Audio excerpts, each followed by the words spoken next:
Good evening, everyone. Tonight is going to be a little bit of a break from my normal jackassery content. Tonight, for the first time, we're having D&D for my Discord community, the Dad Bod Thunder Squad. I'm going to be running this game tonight, and I'm going to be joined by 5 amazing players, and I can't wait for you to see exactly what they bring to the table. In the Discord server, they're known as Corweezy, WanderingSus, Ozzy Overlord, Leia Organa, and Cituhzen. Thanks for being here. Thanks for enjoying this break from content. Thanks for tuning in. Grab a drink. It's going to be a fun time.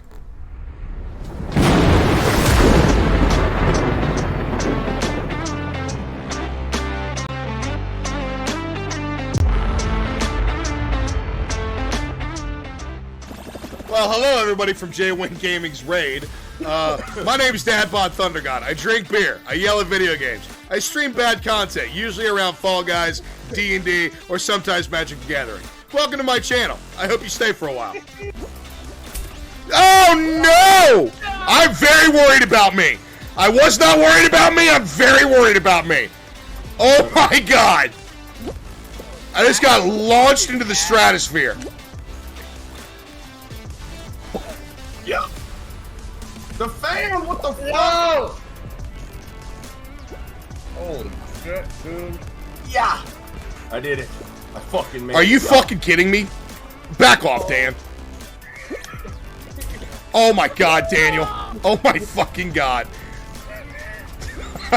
I can't. I'm fucking furious with you. I'm fucking furious with you right now. Oh, that was great. No.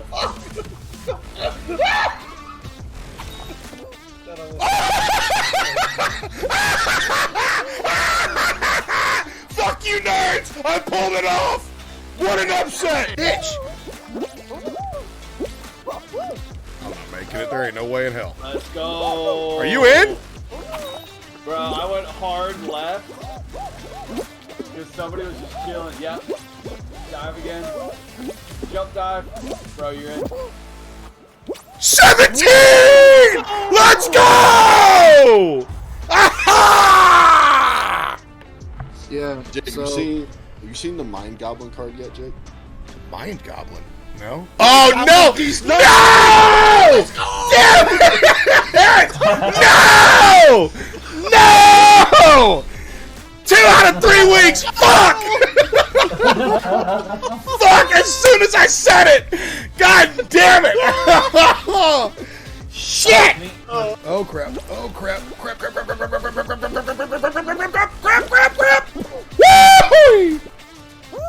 Ah, I'm under this thing.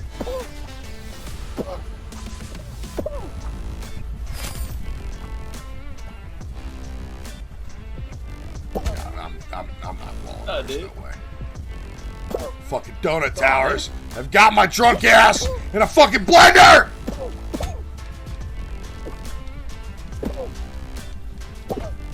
There was a fucking car in front of me that had like 6 bumper stickers that were like anti-circumcision stickers. Oh my God. Who is that strong of an opinion of it? Like their license plate, I think their license plate was like anti-circ or something like that. If you circ, you a jerk.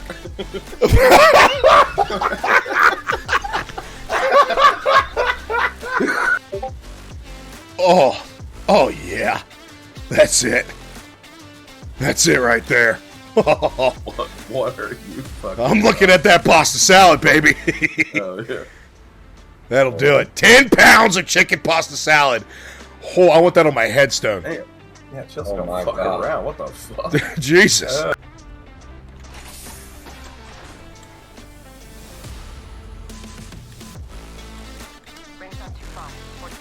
Knockdown shield here. Level 3. Full SMG here.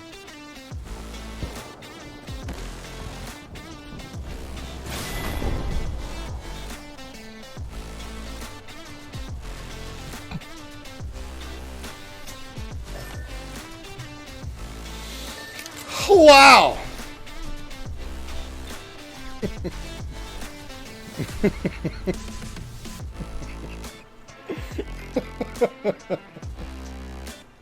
That's the most embarrassing thing I've ever done.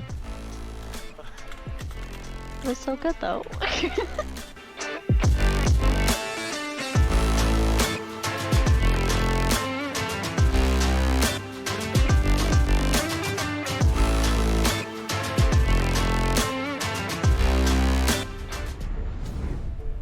All right.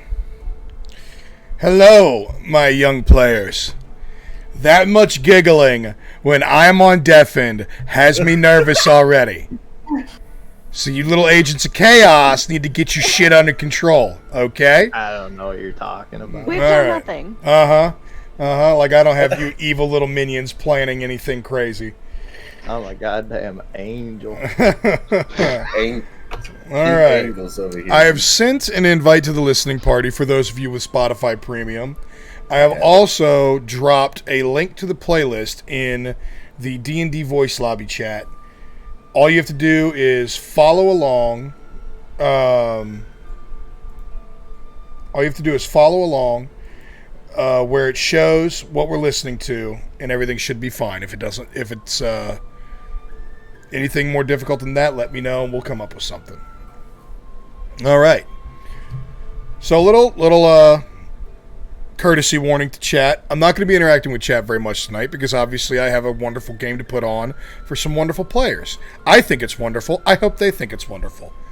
I'm sure we will. So, starting out, all of you have been in the tiny little hamlet of Grey Banner for different extended periods of time. Get those notepads out. I'm turning the hat backwards. It's locked in. Game on. Well, damn.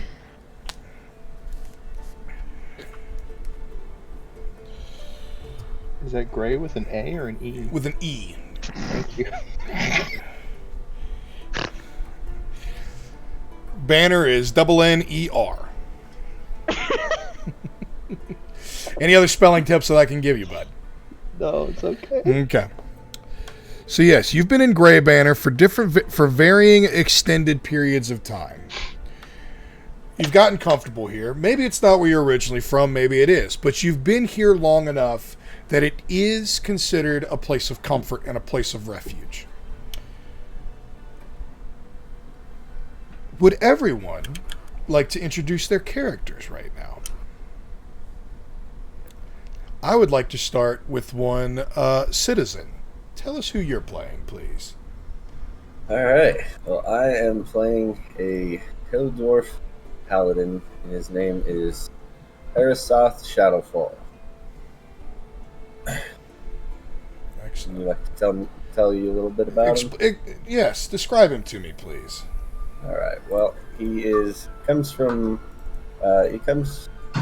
a place where he was royalty, and so he was the son of the king, and he would lead the armies into the battles that they would go into. And he grew up learning only how to be a soldier, basically, nothing else. War came before everything else, and he was in a place that was constantly in battles and in war, so he was very busy doing that and didn't really get to have any other experiences in life. So outstanding. That's What brings him to Grey Banner? Well, he had a confrontation with his father. He had an issue in war where he gets very over the top sometimes, and he gets very cruel, and he can't see through bloodshed, and he only sees what he wants to see, and his rage can get bad, and he got called out on it, and he didn't like it, and he said if he didn't like the way that he was running the army and the way that he was doing things, that he would leave and find vengeance for all his fallen brothers elsewhere.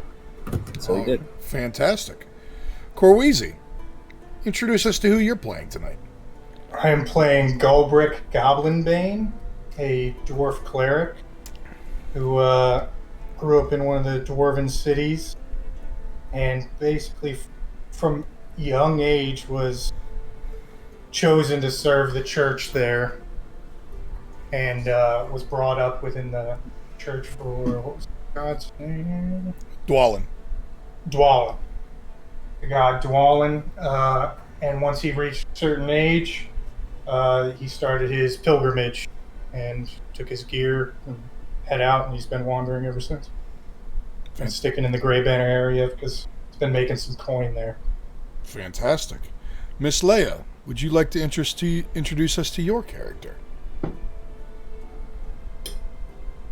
I am playing Keratin. She is a fairy rogue. She grew up in a very traditional family, and she never felt like she really wanted to participate in those traditions. She was always kind of acting out in the other Fae's eyes, and kind of grew a bad reputation for herself. And in an attempt to find where she fit in, she joined a pirate ship. She loved this pirate ship and everyone on it, and they were destroyed in battle, and a lot of the crew on her ship died. And she was going from ship to ship for a while after that, not able to find the same kind of family that she had on her first ship, so she wanted to try something else. So she got off in Grey Banner and has been here ever since. Wonderful. Sir Ozzy, would you like to introduce us to your character? Absolutely. My character is Maximus Stormheart. He is a Goliath paladin. Where he's from, he's not royalty. He's not anyone well known. He's just kind of a nobody. And that didn't help his kind of dreams and ambitions of becoming a Viking or being on a ship or kind of going out on that crusade. They were more reserved for those of nobility and people with the money to do so.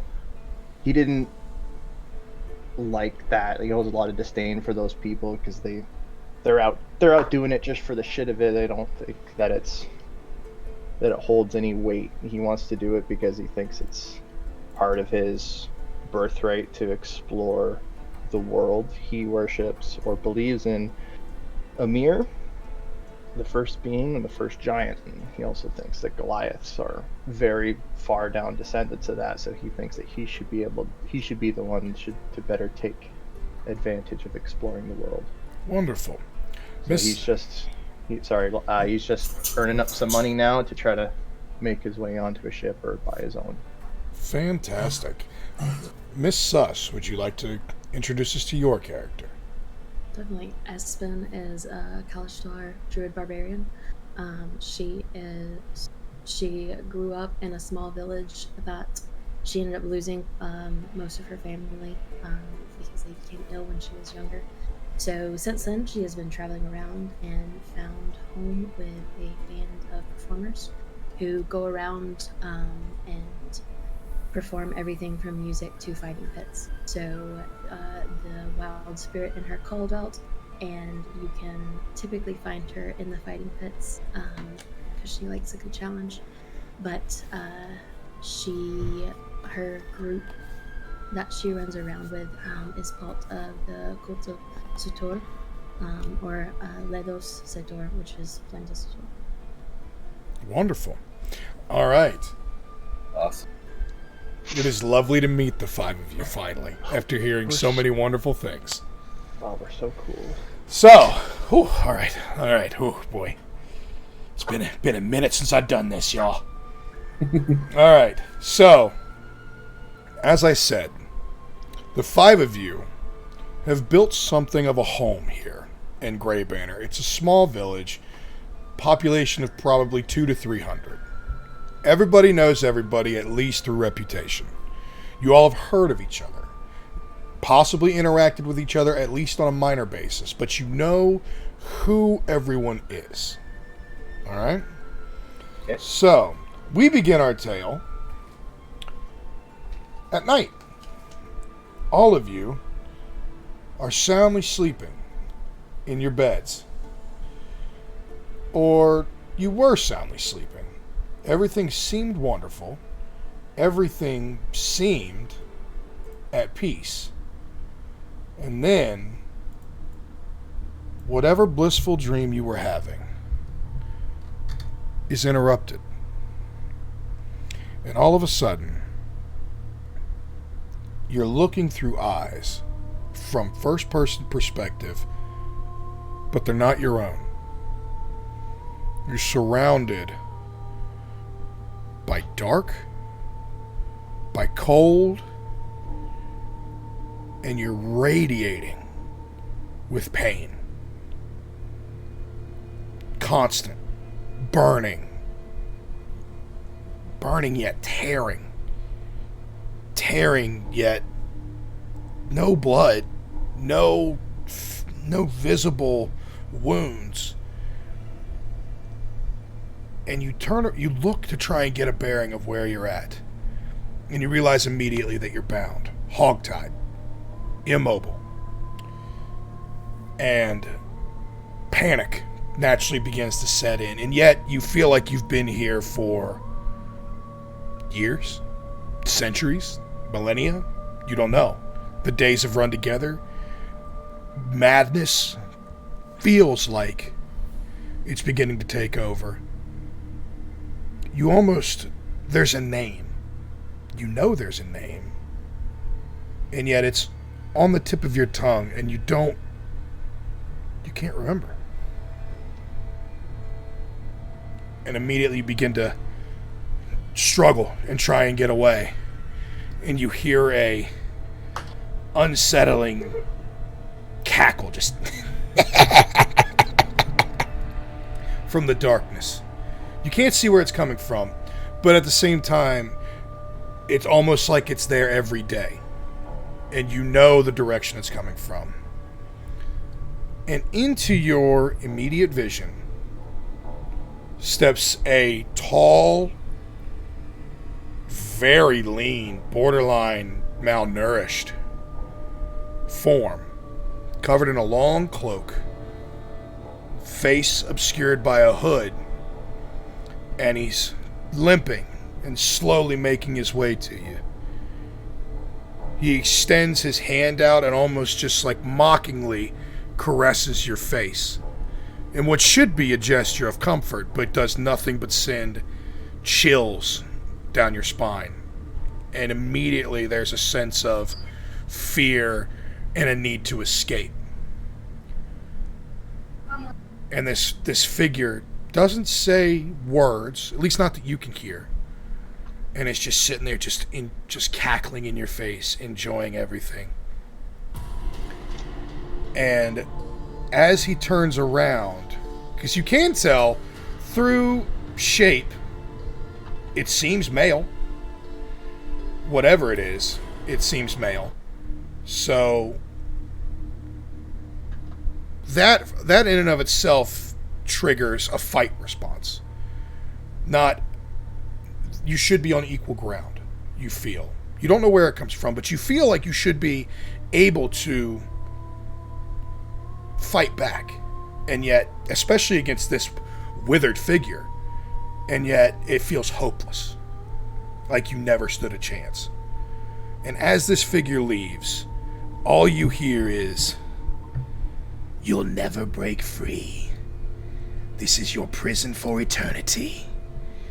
And you will never haunt me again." The figure leaves. Everything fades to black once more. And again, that feeling of just hopeless imprisonment.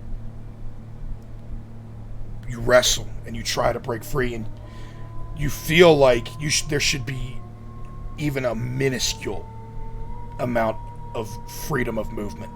And there's nothing. And you just feel yourself break down and sob. With that, you feel your consciousness snap back into your own form. And you awaken, covered in sweat.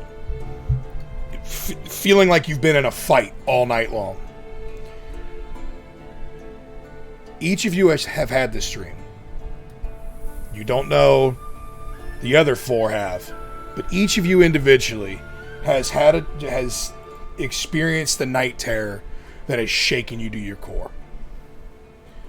So, with that lovely tidbit of information, we're going to begin our day. You all wake up, you shake the effects of the nightmare off, but it sticks with you. A town like this, everybody has their normal routine. But those who are not born, raised, and bred in Grey Banner normally start off where all the news always ends up, at the local tavern. You go to the local tavern and you see it's a welcoming, small establishment, but it's one of the better built buildings in Grey Banner. Everything is well done, but it's handmade. It's rough. There's no senior artisans here. This is not a bustling civilization that has thousands upon thousands of gold to throw at architecture. This is form, fit, and function. Farm life. Simple, yet happy. The tavern is the Three Spirits. You know, because usually this is where the five of you end up looking for work on a daily basis. Whether it's plying your trade as a craftsman, whether it's looking to entertain, whether it's looking to give some muscle in one way, shape, or form. You always end up at the Three Spirits. And I'm guessing, if I had to assume, if I was a betting man, almost as if I created this little experience, that this is where the five of you have seen each other, at least in some capacity. Maybe not interacted, because your paths don't necessarily cross always, but especially those of you in the manual labor side of it, you've probably interacted a decent amount. So the five of you walk in, and immediately there's faces of recognition, but everybody looks off. Everybody looks like they've been through the ringer. There wasn't a big party last night. There wasn't a celebration. There wasn't a feast. But everybody looks like they're hungover and like they're struggling. But welcome to the Three Spirits. What would you like to do?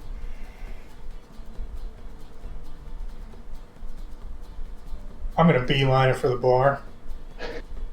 All right. Fantastic.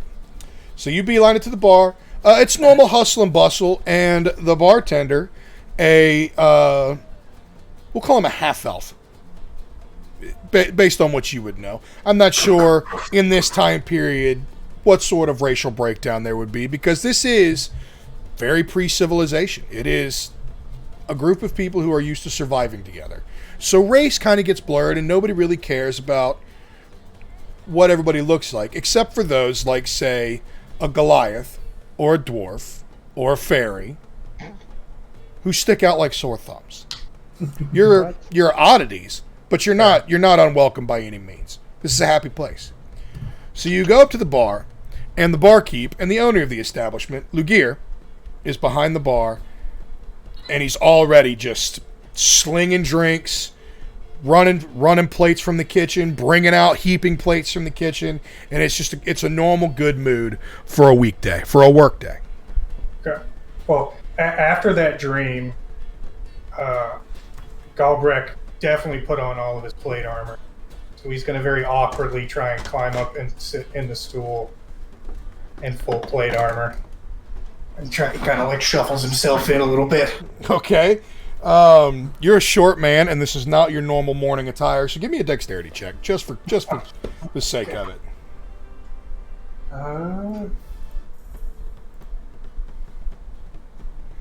Dexterity, 10. 10? It's good enough. It's sloppy. Yeah. You're not in your best mental capacity for the morning, but you get up there without making a fool of yourself. Lugir spots you because this is a bit of a commotion. He goes, "Oh, good morning, my friend. Welcome. Welcome. Shall we start you?" Nice to see you, Lugir. Hold on, I gotta ask him. Do people in this town typically have, like, strange dreams? What did you say? Because I've run into towns before where they've got, like, weird things going on. Is one of the things here dreams? No, not normally, but dreams speak to us in many different ways, so I cannot say that it is something of consistency around here, but maybe it's something that should be worth looking into, perhaps over a drink. Yeah, that's what I was thinking. I'll take an ale. Fantastic. He grabs. Normally, you're breakfast ale, full breakfast kind of guy. He can see the wear on your face, and he pours you a bigger one. Give me a perception check. Alright.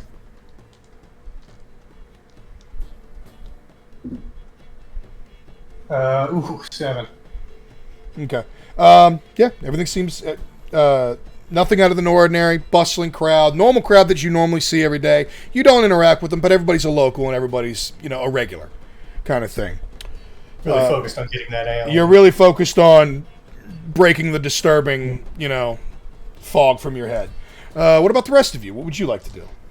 I think in a funny juxtaposition, I will go and sit at a bar stool next to him, and instead of having to climb up, I'm just towering crouched over the bar, awkwardly get my knees down underneath the bar to comfortably sit in a very deep slouch. Excellent. Without looking up at him, I'm just gonna take a sip and mutter under my breath, "Go off." I've been at the bar the whole time, and I've been trying to get the bartender's attention, but I'm so short he can't see me. Okay, give me a charisma check then. 13. It's just the top of his head. Okay. Luke here's a professional, and he's seeing you, but at the same time, coin speaks all, and he can't see your coins, so you are bottom of the list, unfortunately. In this time, I do hear character talking about his dream. Actually, that's a good point. Galbrick, were you just open conversation asking about that? Okay, cool. Then yes, you heard everything. And that also made me sit in a bar stool, the other bar stool next to him.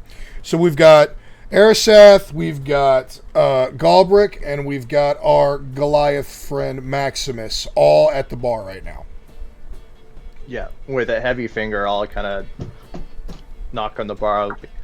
I'll have what the little one's having, and give me another one for my fellow man. Oh, good morning, my giant friend. I know what you like. I'll take care of you as per the usual. And he'll, again, larger than normal, but you're normal, mug of a hearty, stout ale. Ladies, what about you two? Would we have heard this from where we're standing kind of by the door, by the tables? Give me a perception check. Well, I do want to throw in, Galbrick is not very bright and not very charismatic. He pretty much yells every conversation. Okay. If that's the case, then I will say go ahead and give me a perception check with advantage, please. Okay. 20. Then yes, you would have heard every single word enunciated clearly as if he was sitting next to you. So I'm gonna walk over there, and so is there a seat next to him available, or are you on either side of him? At this point, they've both sat on either side. Well, here's the thing: right. you are super small, so I believe that you have wings, so you can move just about wherever you want. But I sat 2 over from him, but I'm slouched and way my legs kind of off to the side, so there is still a spot between them. Okay. Elbow so your I'll, way in. Fit in that little spot. Yeah. I'm gonna head over there and then just fly up into the seat, so I don't have to go around his legs. Lovely, graceful as ever, I'm sure. And I'm gonna lean over and say, "Did you say something about a dream? Because I had a strange dream last night too." He's mid-chug. Yeah, I just had a weird dream last night. No big deal. I have them all the time. I also had a dream last night. It was awful. Mine was awful too, but I don't usually have bad dreams. What, you've never had a bad dream? Not like this before. No. Tell me This about I it. woke up covered in sweat and just scared for my life. What happened in the dream? What scared you? At I this felt point, like- Lugir is going to come over and kind of hear this and say, "Forgive me, friends, but please, let's save this for after breakfast. Let's not scare away my normal rabble, because I believe we may all have had some similar experiences last night. Huh? Please." What? Well, in that case, can I get some juice, please? For you, my dear, always. And he will go over to one of his actually little smaller kegs that he has aligned against the back of his bar, and twist a little gentle knob, and he gives you a tiny little glass of freshly squeezed cranberry juice. Anyone else? The bar is open, but my time is short. Hurry the fuck up. At this point, Espen will bumble in because she has her flask that she is sipping on, and will roll up to the bar and be like, "Beer, bread." My lovely Lady Espen, starting already as per normal, I see. You're going to break me because you never buy your drinks here. How do you always have a full flask? I am the only supplier here. What witchcraft have you divined against me? If I told you all my secrets, then I would be out of a job as well. Only a glass of that. For shame, my dear, for shame. But for you, anything, as always. Lugir's a bit of a showman. You could tell. Like, he's the only establishment in town, but at the same time, he loves slinging and making a buck just like any other merchant. And the breakfast you guys are having, it's delicious. It's fantastic. The ale is strong, yet not overwhelmingly so. And it's a pleasant break from your unsettling morning so far. But yeah, you all five are right there at the bar, just chowing away. And you have all broken the ice on mysterious and unsettling dreams. So, after a little bit, Lugir did request that you keep the dream talk to a minimum while the morning rush was there. Do you guys do that, or you continue to try to talk about it right there in the open? I think Golbrek is super confused. I think we're all confused. He's but I eyeing think up the bartender like he leans over. You had a dream too, didn't you? I did, and I will explain everything to you after the morning rush leaves and they have paid. How many people are in the I would say approximately a quarter of the population, so about 50 to 70. About 50 to 70 people. It's a bobbin place. And it looks like Lugir's the only one working. So the man is stretched a little thin. He said, "Stop talking to me." Yeah. Guy needs to hire some help. All right. I think we leave him alone and let's talk about it when he's done with the morning rush. You do notice that even though he seems like he's the only one working, he never goes back to the kitchen for an extended period of time. He always just goes back and immediately comes back with full plates. Drops off empty plates, immediately comes back with full plates. It's kind of weird. But it's kind of cool. Getting the vibe that he's not going to, or he doesn't want to talk about it right now. I'll stand up in the beer, go be a wallflower, and standing over the top of everyone's heads. Is there anything off about the tavern this morning, or is it kind of really just seem to be confined to the five? Give me a perception check, please. Actually, no, with what you're trying to do, looking specifically for out of place things, give me an investigation check. Sure. Might be on 20 off. Getting the vibe like he didn't tell us to shut up. Is it investigation? Yes, please. Come on. Sorry, Mago. It's not rolling in the campaign. I'll be honest, I rolled a 1. All right. For a total of 2. I mean, to be honest with you, you're so used to being the biggest presence that you're just naturally trying to disappear into a corner and not take up as much space as possible. You and I both know what we're talking about as larger than average men. Yeah. It's just that, okay, we want to be a wallflower, but we're the whole fucking bouquet over there trying to just sit against the wall. So yeah, you're just kind of like bundling up, getting as tiny as possible, while also nursing your ale, and you don't see anything, nothing out of the ordinary anyway. But again, It is incredibly lively for this early in the morning. Cool. Anybody else? I'm gonna go fly over next to him and kind of chit chat. He's a good friend since we've been here a while. We've run into each other before, and I just wanna chat about, not necessarily about last night, but about how he's feeling. See if I can get the same Trick vibe over from here him making fun that of my I'm accents feeling. like an asshole. And you're muted. I know I'm muted. I was talking to Trick, making fun of my accents like an asshole. Like I'm some paid voice actor that knows what he's doing.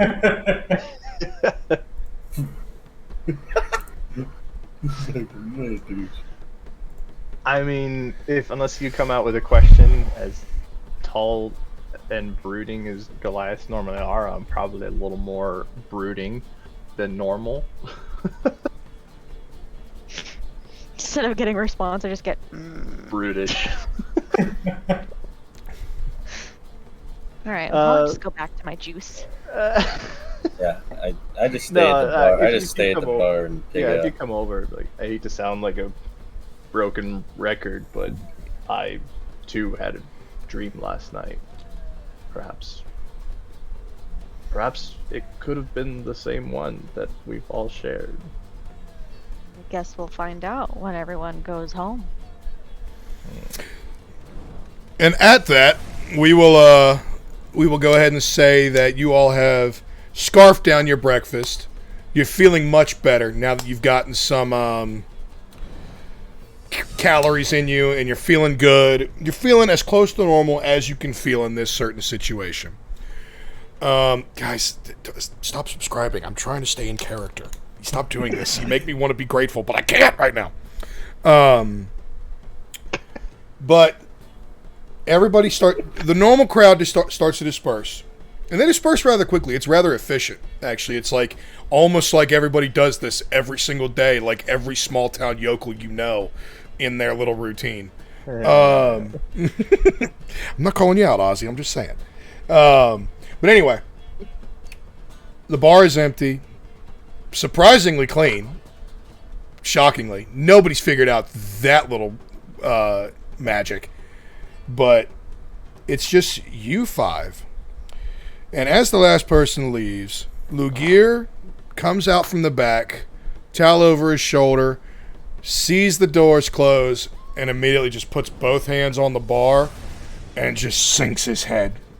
And the whole charismatic, happy showman is gone. And now you just see an unfortunately exhausted man. Oh my god. Yeah. I'm gonna look at him and be like, well, shit, man, do you need a drink too?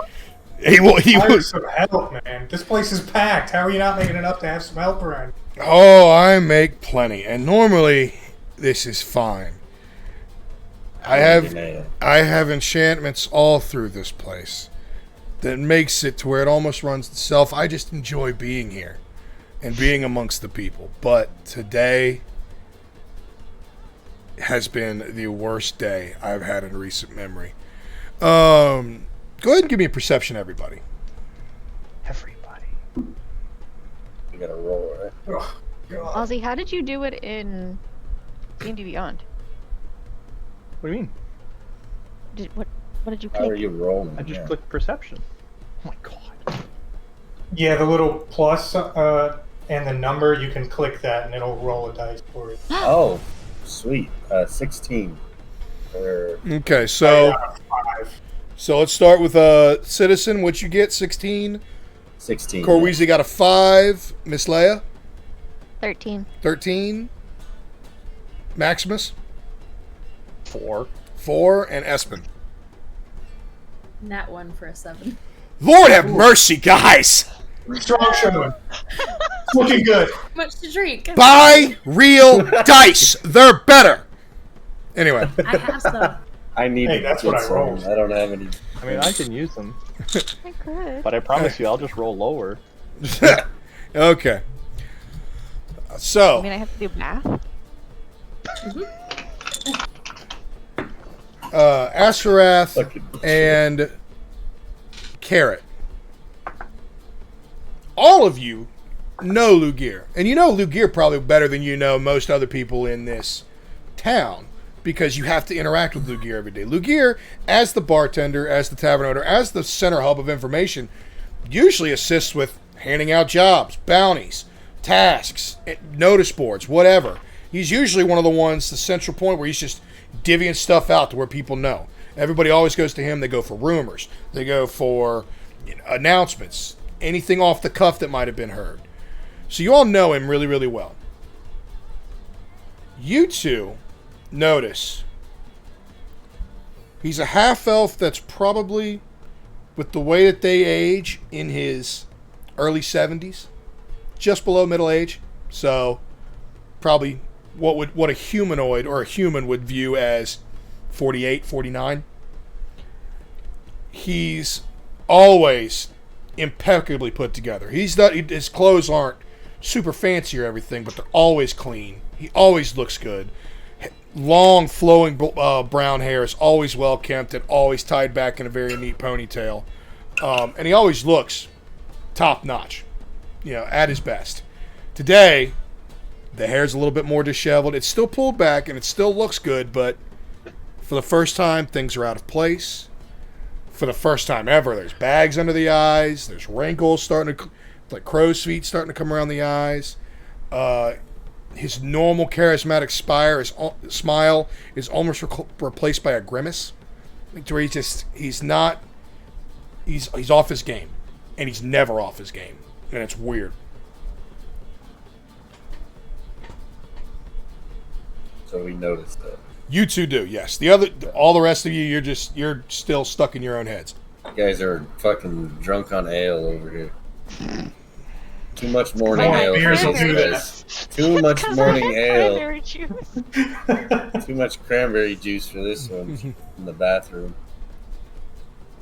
So, yes, I am. I will admit, I am off my game today, but the people must be fed.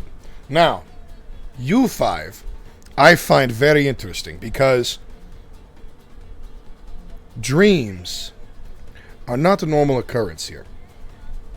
Dreams are not the normal occurrence anywhere for vision purposes. The five of you, five very skilled individuals in your field, having the same disturbing dream as me, worries me. So, if you don't mind, I would like to hear what you experienced, just to be sure. Yeah, I mean, there's no guarantee we all have the same dream. Yeah. Inference from your reactions and your questioning of me makes me think that it was disturbing enough and close enough that everyone's on the same page. But I want to be sure. It was dark. It felt like I'd been there forever, but the fear never stopped. It felt not something you got used to, just endured. That's trap. Okay. I remember being in a lot of pain. Yes, it hurt. It hurt, and there was some creepy person there. A cloaked figure. Yes. That skinny fuck. He said Yes. something. He said, What did he say? "You'll never break free. This is your prison for eternity." And you will never haunt me again. Yes. You will never break free, and you will never haunt me. I heard those same words. Did you see anything else? And at this moment, I would like everyone to give me a wisdom saving throw. Oh, God.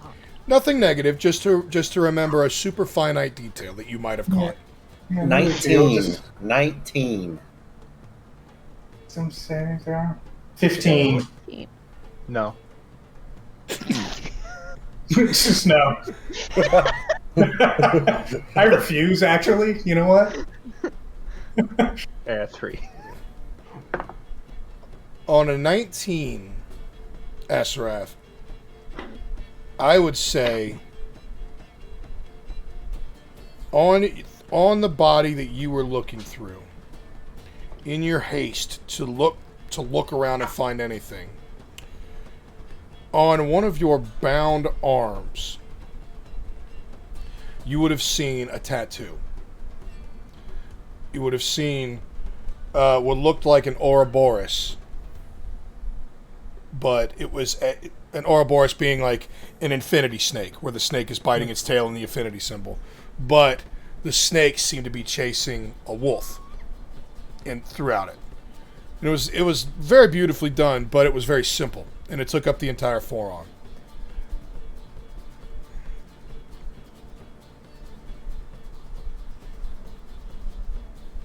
So that's a detail that you would have caught that nobody else did.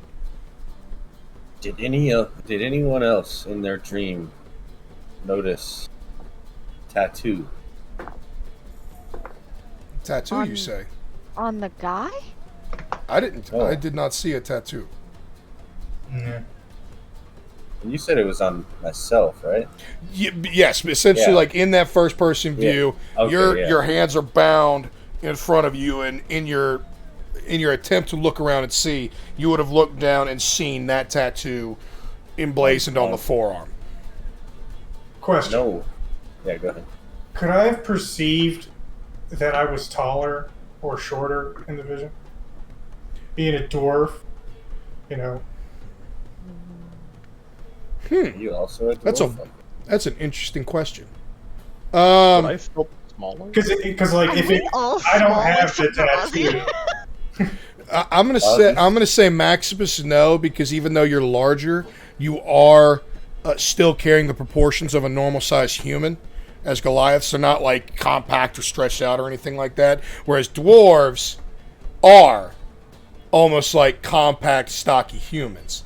So I'll say give me a DC. I'm 7.5 feet tall. Give me a DC 17 wisdom check. What about my tiny fairy self?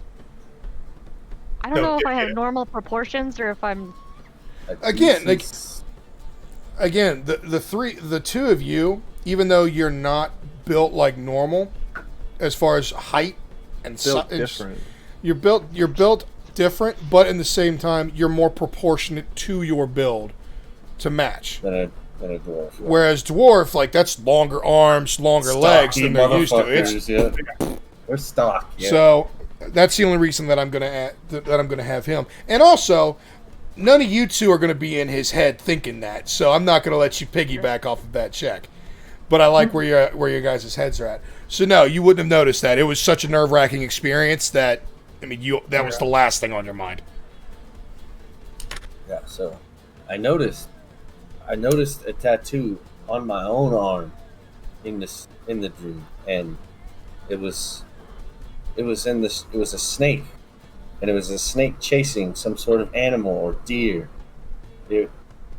None of you saw this. Lugir's entire countenance changes. What the fuck did you just say? A snake chasing a deer. One second. And he's going to try and gather his thoughts real quick, and he's going to wave his hands, and across the top of the bar. Let me see. Good enough. He's a master, but at the same time, he's a little shaken right now.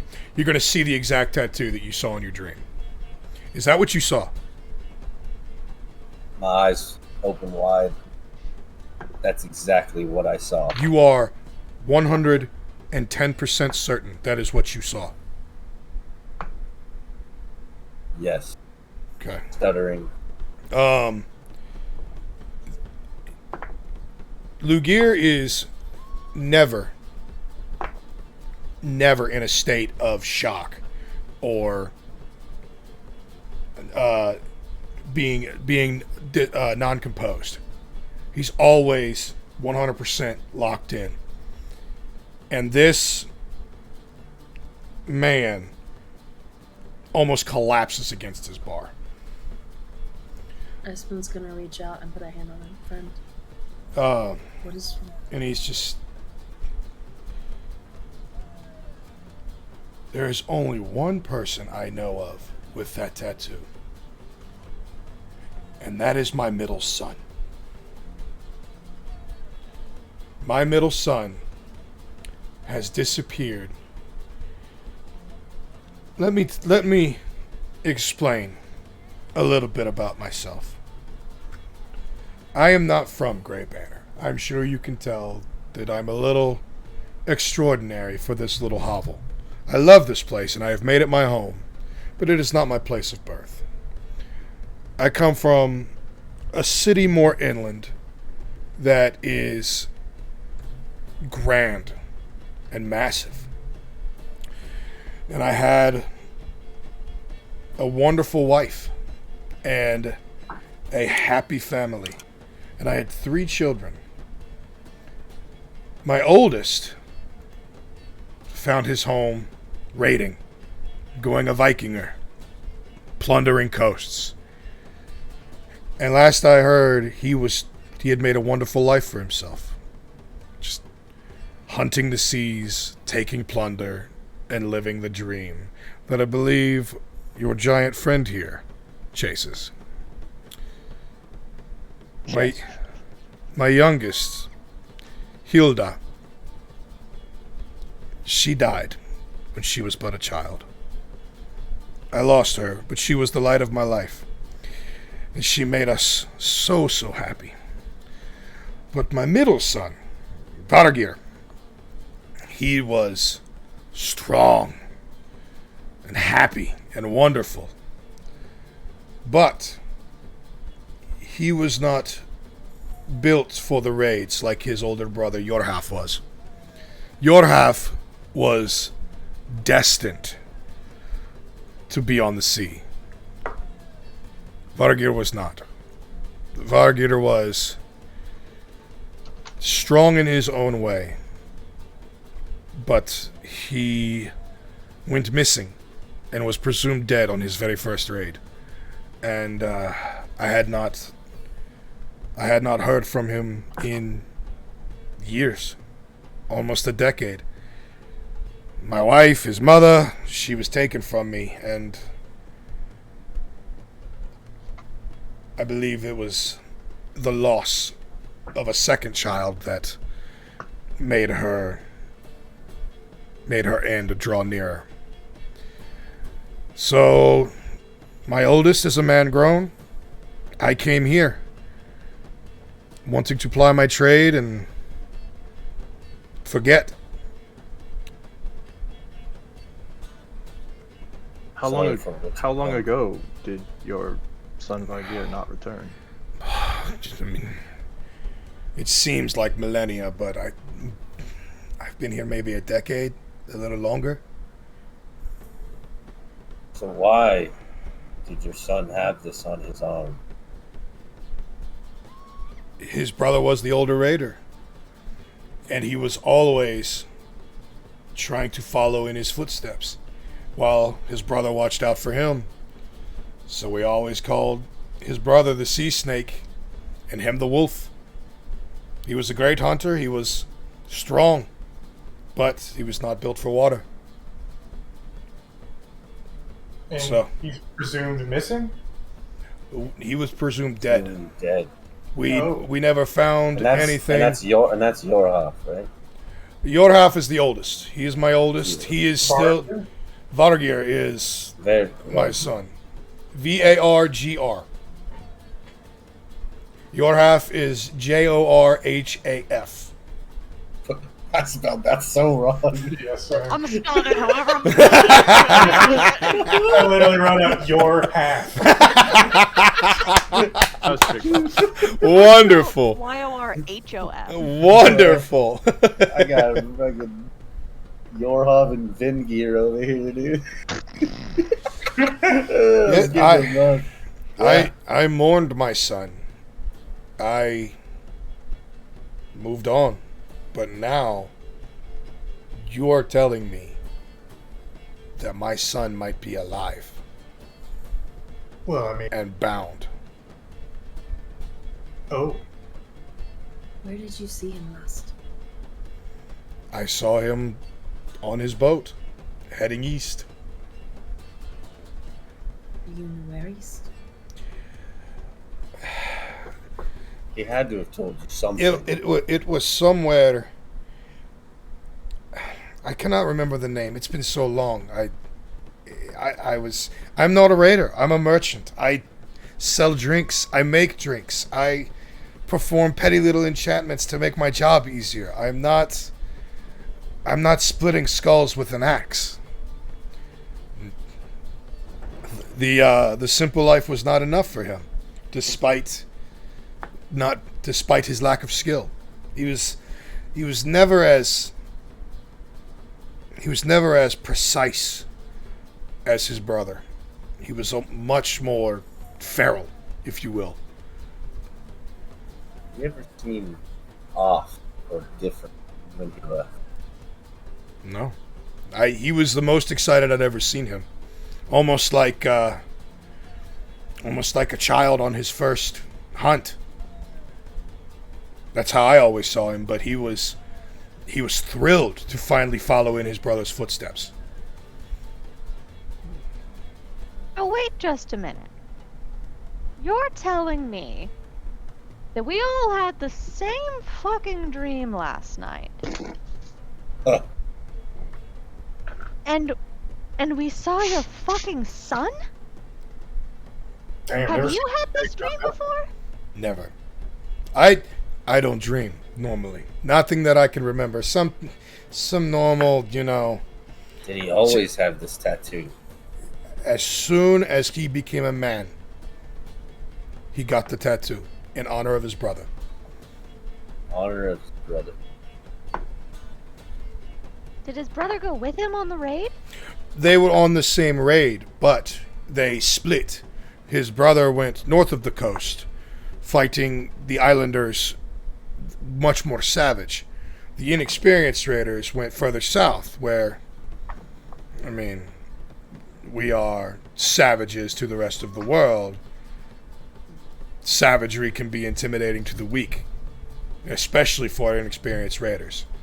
It's a great tradition to bloody your axe without what's supposed to be risking yourself. One more question. Yes. You know anyone else with the tattoo? Never. It was specific to my two sons. They were always chasing each other and yet always bound to each other. And unfortunately, I think somehow in our dreams we are either being bound to your son or he's being bound to us. That is my same fear. Where's your half now? Your half is back far east. He stayed where he grew up. You have contact with him? I can try. I can certainly try. And he may be able to help down the road to find his brother, but it is moons before that will happen. If the five of us shared this dream about your son, and if the five of us are connected in some way or means of fate, I don't know. Damn it, Lugir, that's gotta mean something. I believe in fate. There's all of us in the world. same place, all of us having the same dream. Gotta be something. It has to be. I don't know. I'm not sure. we do? All I know is this is what I know. This has become more than a nightmare, more than a message from the Norns or what have you. This is now, I will pay you to find this.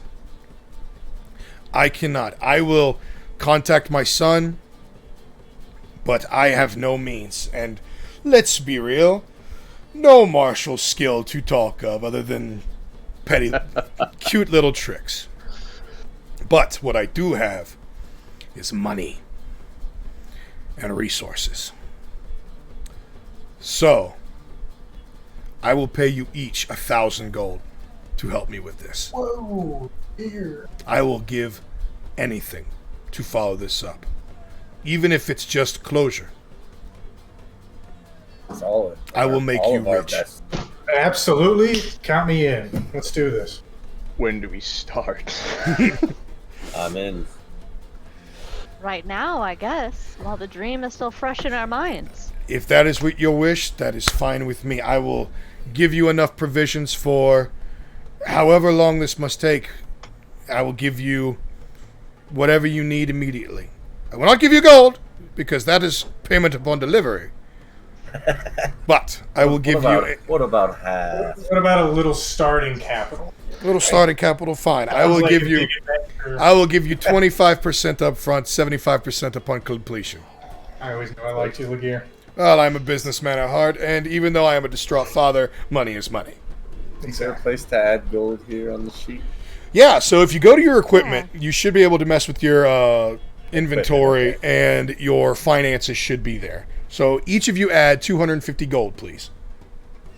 And it's coin, add gold. That's the GP, right? Yep. Correct. Oh, it's alright. I like it. I'm surprised you didn't even get a persuasion check there or anything there. That was great. Well, that's the thing. That's the thing. The wisdom checks and everything were...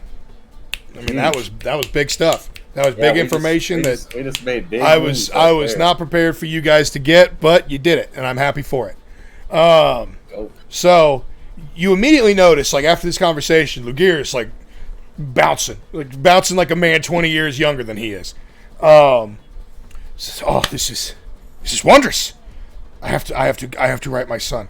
The one thing that I can think of, there is nobody here that could help you, myself included. I have nothing.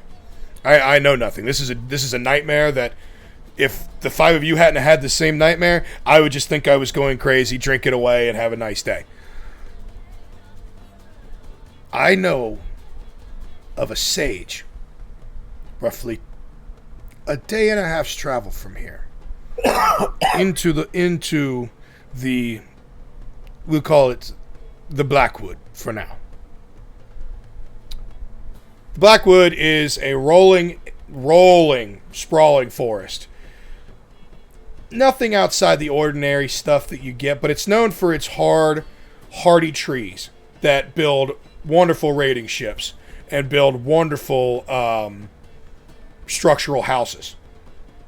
It's almost, we would almost consider it like a black walnut meets a cherry kind of wood here. Very sturdy, built for damage, built to take a beating.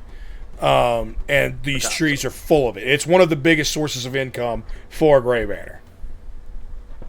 But, again, also with anything in a sort of magical setting, there are stories of some monsters, wild animals, beasts of any kind of nature out there roaming the woods. Anyway, anything from bears to cave trolls.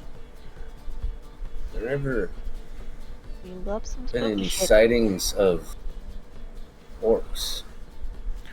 No, the orcs normally stay to the south, but I mean, who knows? You can always find roaming bands of criminals and murderers anywhere if they're willing to take the risk of setting up shop. But the one inhabitant of the Blackwood that I do know of, there's a sage out there. He just goes by the Hermit. Never exchanges names, at least not with me. About a day and a half's travel south.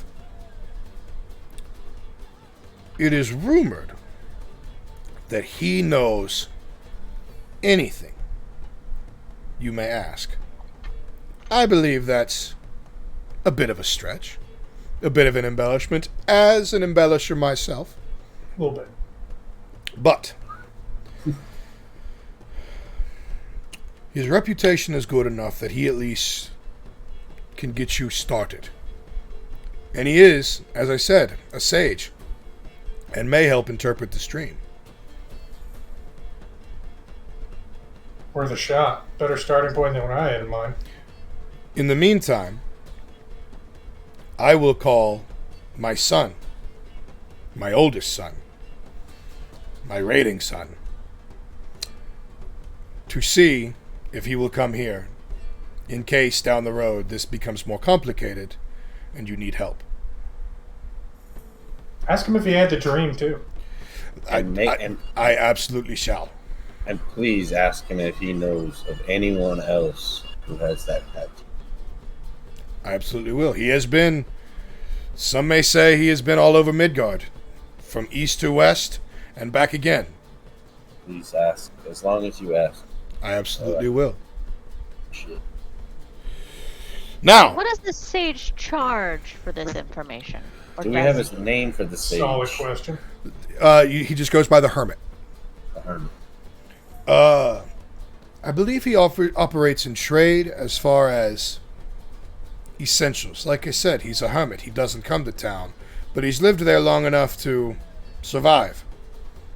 So I don't know if gold is good to him, but provisions are always valuable in that area. But again, you now have 250 gold apiece. I'm sure you can think of something. Alrighty then.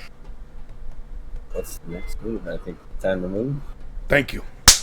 From the bottom of my heart, thank you. Would you like a drink to go? A house special, if you will. I'll always take an ale. Absolutely. Okay. All right. Everyone should go and gather everything Here they need. is a fun little thing that I've done before. And I've done it for one of these players here. So,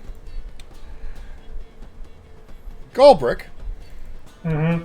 roll me a D100, please. Gonna be a 72. 48. 90. 90. Interesting. Okay. Damn. 90 So, a 90. Interesting. All right. Let me pull this up a little bit bigger for my blind eyes to read. 90. Okay. So, Lugir kind of gets a read of you as to what the house is saying you deserve to drink. And he kind of gives you a glance, eyes kind of sparkle a little bit.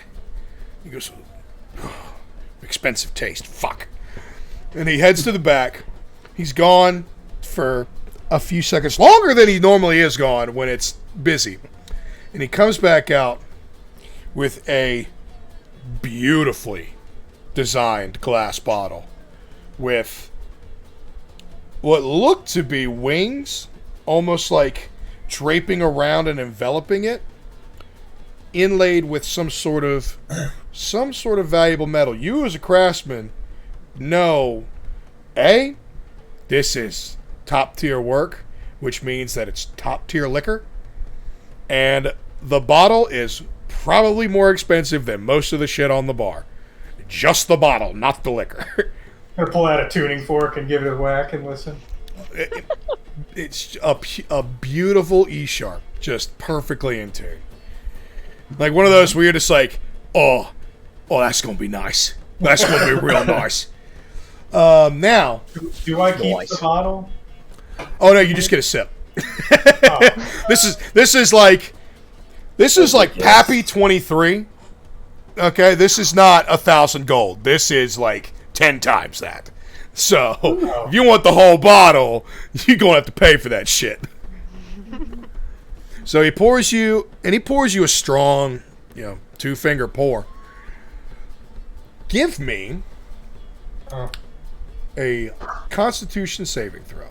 Oh, that's not good. Oh, wow. Never mind. 22. Woo-wee! All right.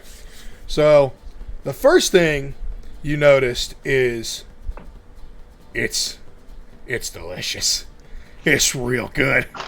It's a beautiful, like, bright cherry red, but you also notice purple and green kind of like swirling through it, almost like it's dancing in the drink.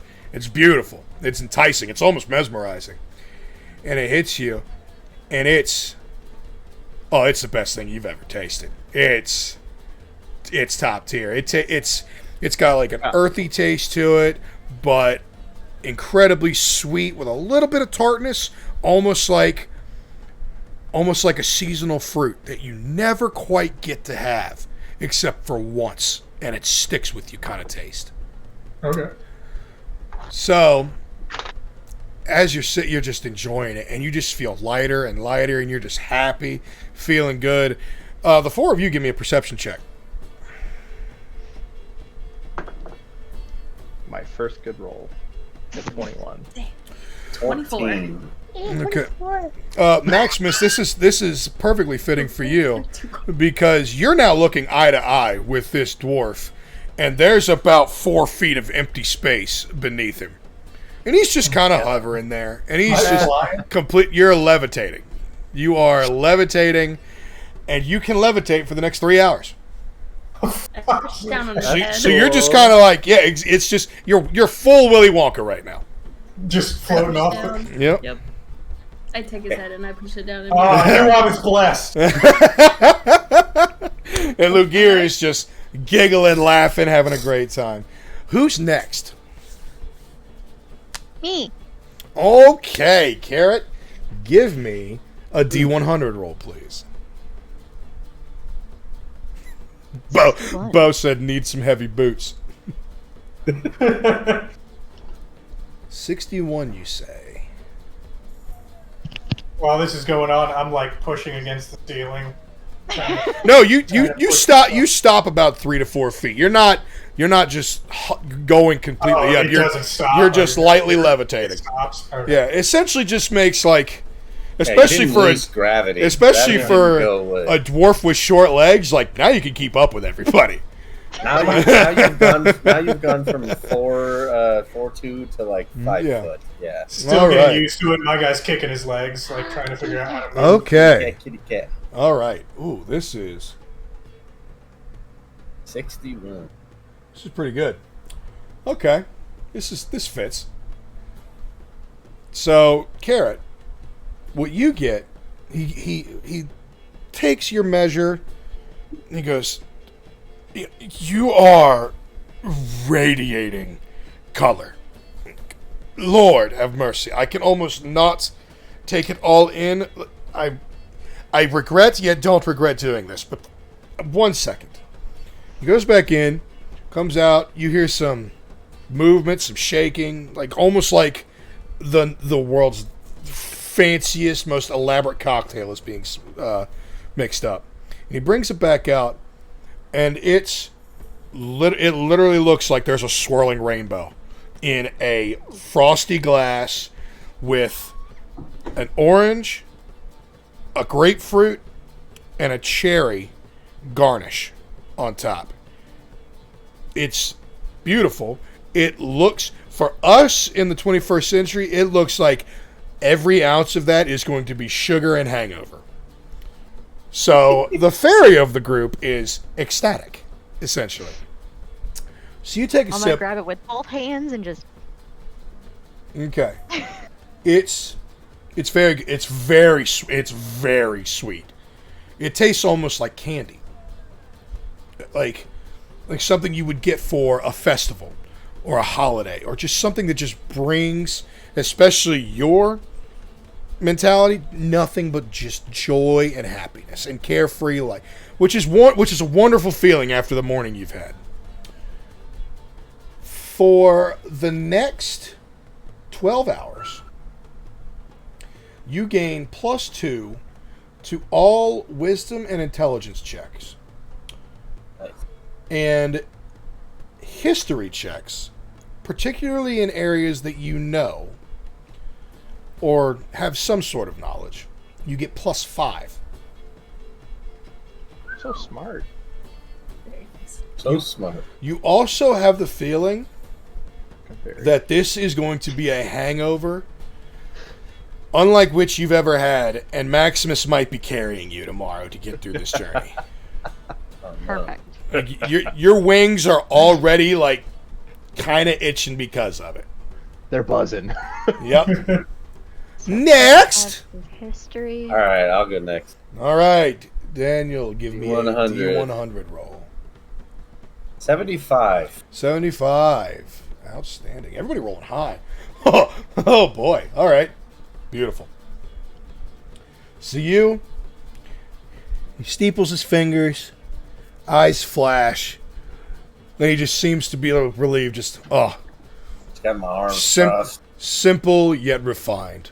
Beautiful. Comes back almost instantaneously back out with just the biggest stein of ale you've ever seen. It's darker than the normal house ale, and the normal house ale is outstanding quality. This man would not put anything shitty out there with his name on it. But this almost looks... Think of the difference between a Newcastle and a Guinness. Like, nice frothy head, black as night almost, and you're just sitting there just like, your hands almost start trembling as you're like, oh, that's going to be good. Oh, that's going to be great. Yes. Give me a history check. Give me a history check.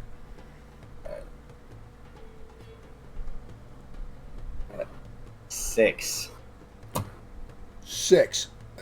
Not a good. It's nice. It's nice. Fuck, I'm dumb. That's Dumb nice. dwarf. Yeah, it's nice. You take a drink, and it is, without question, simply put, the best mug of ale you've ever had or ever will have.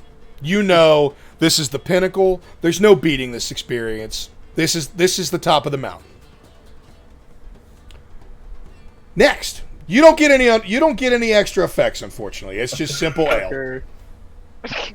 Just I'll go. wait till I start. Running. Actually, I do need you to make a DC 15 Constitution saving throw.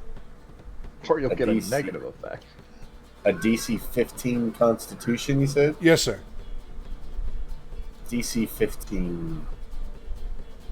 Or where's the... What is... Alright. Let's see here. I believe you have like a plus Got a 3 or 6. something like that. I have a Never. +0, I think, in that You one. rolled a 6. You roll a I rolled a 6? 6. That's so Yeah. unfortunate. We'll come back to that. Next. Because it was just a D20, Never a good right? sign. Yeah, it's just a D20 and then plus whatever your modifier is, which unfortunately is Yeah. a +0. There's a lot of Yes. beefy boys in this group with no Constitution modifier that really, really makes me nervous for you. For you I five. got 2. Yeah, Yeah, +2. Okay. There's a Uh, couple plus zeros here that made me a little nervous. And Stone's endurance. Yeah. Okay. Okay. Who's next? Who's last? We got Ozzy and we've got Espen. I got a 56. 56. Oh.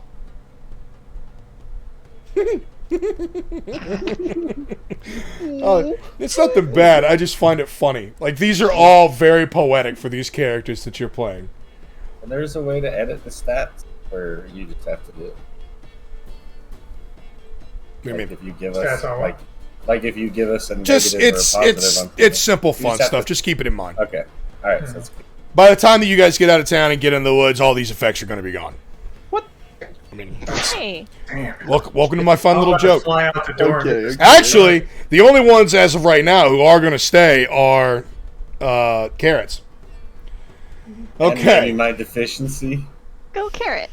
Well, maybe. We'll see. So, Espen, you're seeing these wonderful drinks and you're just salivating. You're just like, oh yeah. Oh, The yeah. blast goes away. And the gear takes a look at you, eyes flash, and he just smiles. He's like, oh, this is fitting. This is wonderful. Mwah. Wonderful. I love irony.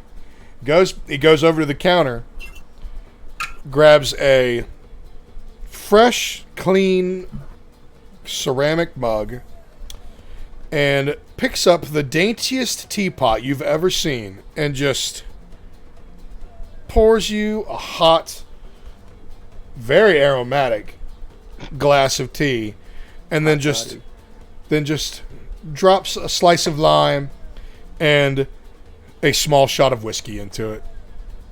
It's just simple, elegant, and barely alcoholic, seeing as you don't need any more. You're cut off. And finally, Maximus, give me a roll. Finish strong, Lugier. Hook me up. 9. You're the only one. Rough. Here's the thing. The lower the numbers go, it's not golf. It's The not better. The beer. It's not Well, then better. I got 900. Okay.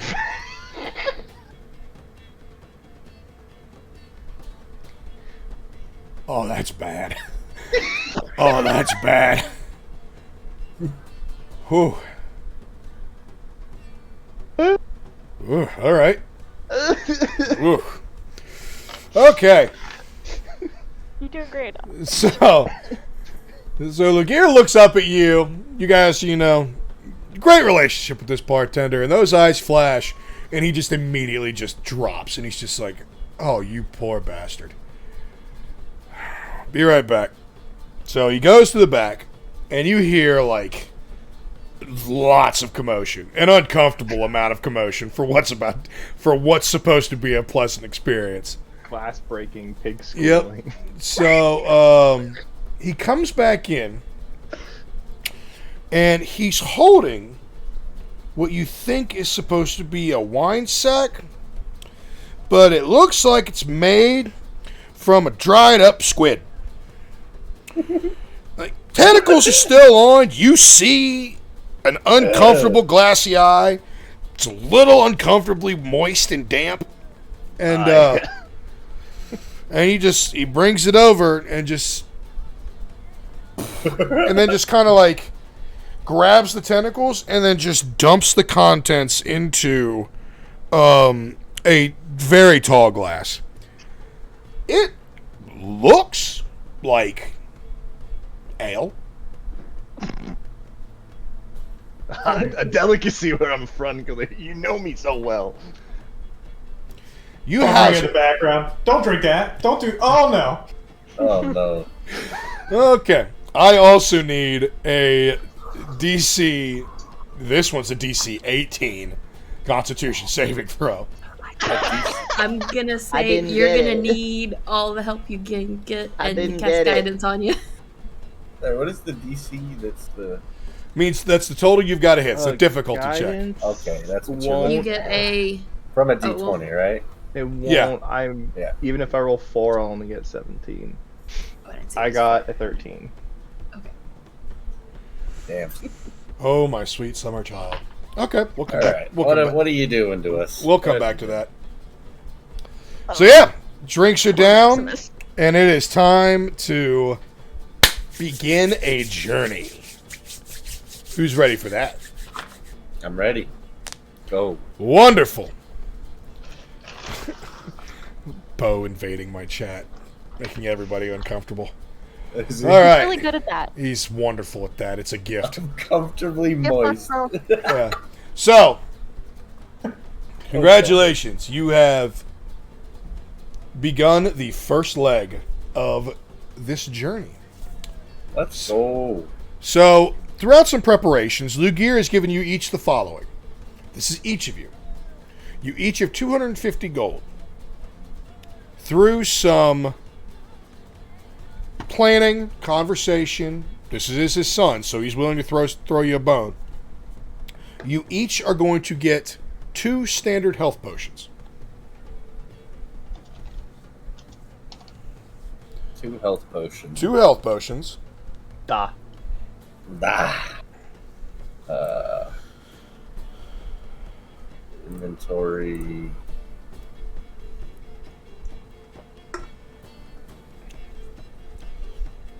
He is also going to give he's going to give you a map to the sage's house. Is that a parapt of health? No, I'll help you with that. Yeah. He's going to give you a map through the Blackwood to the sage's domicile. And he's going to, what else? What did I had an idea. Elixir. Yeah, that's plenty. Bottle of levitation alcohol. Absolutely not. I knew he was going to give that to her. Absolutely not. I'm not letting one of my favorite new NPCs go into bankruptcy because you're a child. Because you're a child. So yeah, you all are ready to go with your provisions. 250 gold, 2 health potions apiece. Yeah.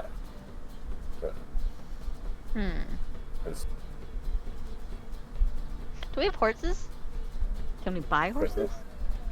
Is there like a stable in town, maybe? Give me a history check.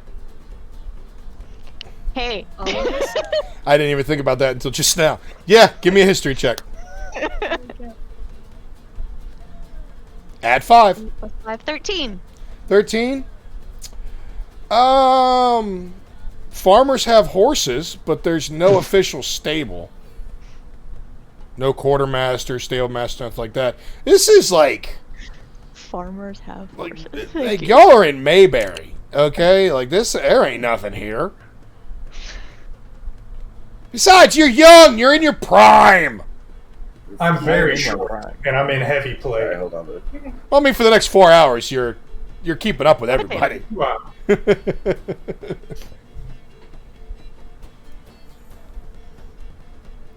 Okay.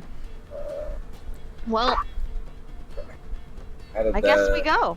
All right. Alright. Yeah, what time of day is it now? As of now, I would say after breakfast, you guys got up at dawn, which was, I would say, about 5:30 in the morning, 5:45 in the morning. I would say now it's probably post-lunch rush, 11 o'clock, or post-breakfast rush, 11 o'clock. Because you guys had to plan, so I'm going to say you were there for several hours. Planning, getting the story out, waiting for everybody to leave. How long was it that the Lugiers said it would take to get to About a day and a half. Yeah. Day and a Day and a half. half? Okay. And I'll say, like, if you left now, That's you our would path. get the first day by sundown. We'll call this, a northern summer where sundown is like 8:30, 9 o'clock. Okay. Well, I mean, let's hit the road then. Let's hit the Nothing road. else to do in Grey Banner. Let's do Let. it. Wonderful. I will start say heading we have been going for an towards the hour and a woods. half, so if everybody would like to get a drink, top off, I need to get a soda. real stretch quick. your legs, do whatever. Maybe smoke off bowl. I mean, if that's on you, sir. If you want to do that, I am going to pour me a bourbon. What Because- kind of bourbon, my friend? I am going to And you go too. with a recent favorite that my man One Dude Ryan on TikTok got me onto, and that is Sagamore Rye. Yeah. This is the Double Oak, and it is one of the few whiskeys that I like neat, like truly neat. Instead Have of, you ever tried Heaven's Door? I have not tried Heaven's Door, but it is on my list to try. It's pretty fucking good. I also have a bottle of Eagle Rare, courtesy of you, a fresh bottle of Sazerac Rye, and a handle of Evan Williams Bottled and Bond back there. So I'm going to stick with the Sagamore tonight, but I might crack one of those open. We'll see. Okay. Papa's feeling good. Sweet. Awesome. I'm gonna take a quick smoke. Yeah, break. we'll take 5 minutes. I'll stay here and interact with chat and talk to you lovely individuals. Are you having fun so far? It's been awesome.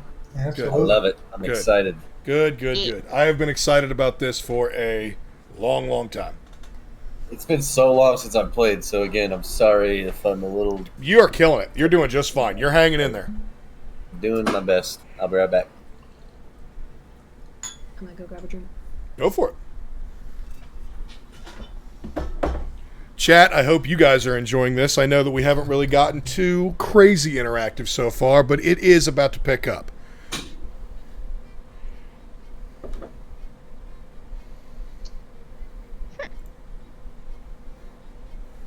Music just decided to go hard. Mm-hmm. This is great travel music, man. This is definitely something I'd listen to on like St. Patty's Day. Ozzy's dancing to it too. There you go. Hey, it is a pleasure being at the D&D table with you again, my friend. Cheers to all of you guys. This has been wonderful. Holy shit. Just crazy on the bottle, eh? What do you mean? Oh, I didn't even... Was that you, Whit? Whitney. I didn't even see that. I was enjoying the nice burn of this. You're crazy, girl. Crazy. Yeah, I forgot everyone could see me. I'm gonna go put this in a glass. Don't do it. It's just one big glass. It's fine. Cat immediately was like, Whit, is that just dead ass a bottle of wine? What are you sipping on, Miss Sus? 20 year? What is that? On the fridge anyway. Yours had 20 years. I know what I'm Something like drinking. Is that scotch that you had? Oh my god. I need a good bottle of scotch so bad. The last scotch I had that I thoroughly enjoyed way too much, way too fast was oh, you got some shine? Good for you, Ozzy! There you go. The last one that I had was the last season of Game of Thrones where Johnny Walker made their white bottle. And it was so freaking good that I killed that entire bottle in like a day and a half. And I was so mad that it was gone because I couldn't find it anymore. Is that homemade, Ozzy? Not by me, but yeah. Nice. That means it's gonna be real strong. Yeah, that was a hell of a gulp too. It's actually, that was audible all the way down. So I have no idea how strong it is, but it doesn't taste strong. That's the strongest. It never does. That's the problem. Don't make it bubble. Like we've got stuff to do. A guy at work makes it. Nice. I wonder if I can get my dad's boss to give me any more. I swear, homemade shine is like flipping a coin. It can be super strong, or it's okay. Dude, the last time that I had homemade shine, I went back to Harlan, Kentucky with a buddy from college, and I didn't even drink that much. We were sitting around a campfire, and there was 8 of us, and we killed 3 quarts, and I woke up in the grass the next morning. Like I was like, that is terrifying because I maybe had 5 pulls, maybe. So like, 6, 7 shots, enough to get me lit, but like, I could still take care of myself. Sleep in the grass. And I woke up the next morning, thankfully still clothed, but on my back, feet up on my chair, just spread eagle, just. My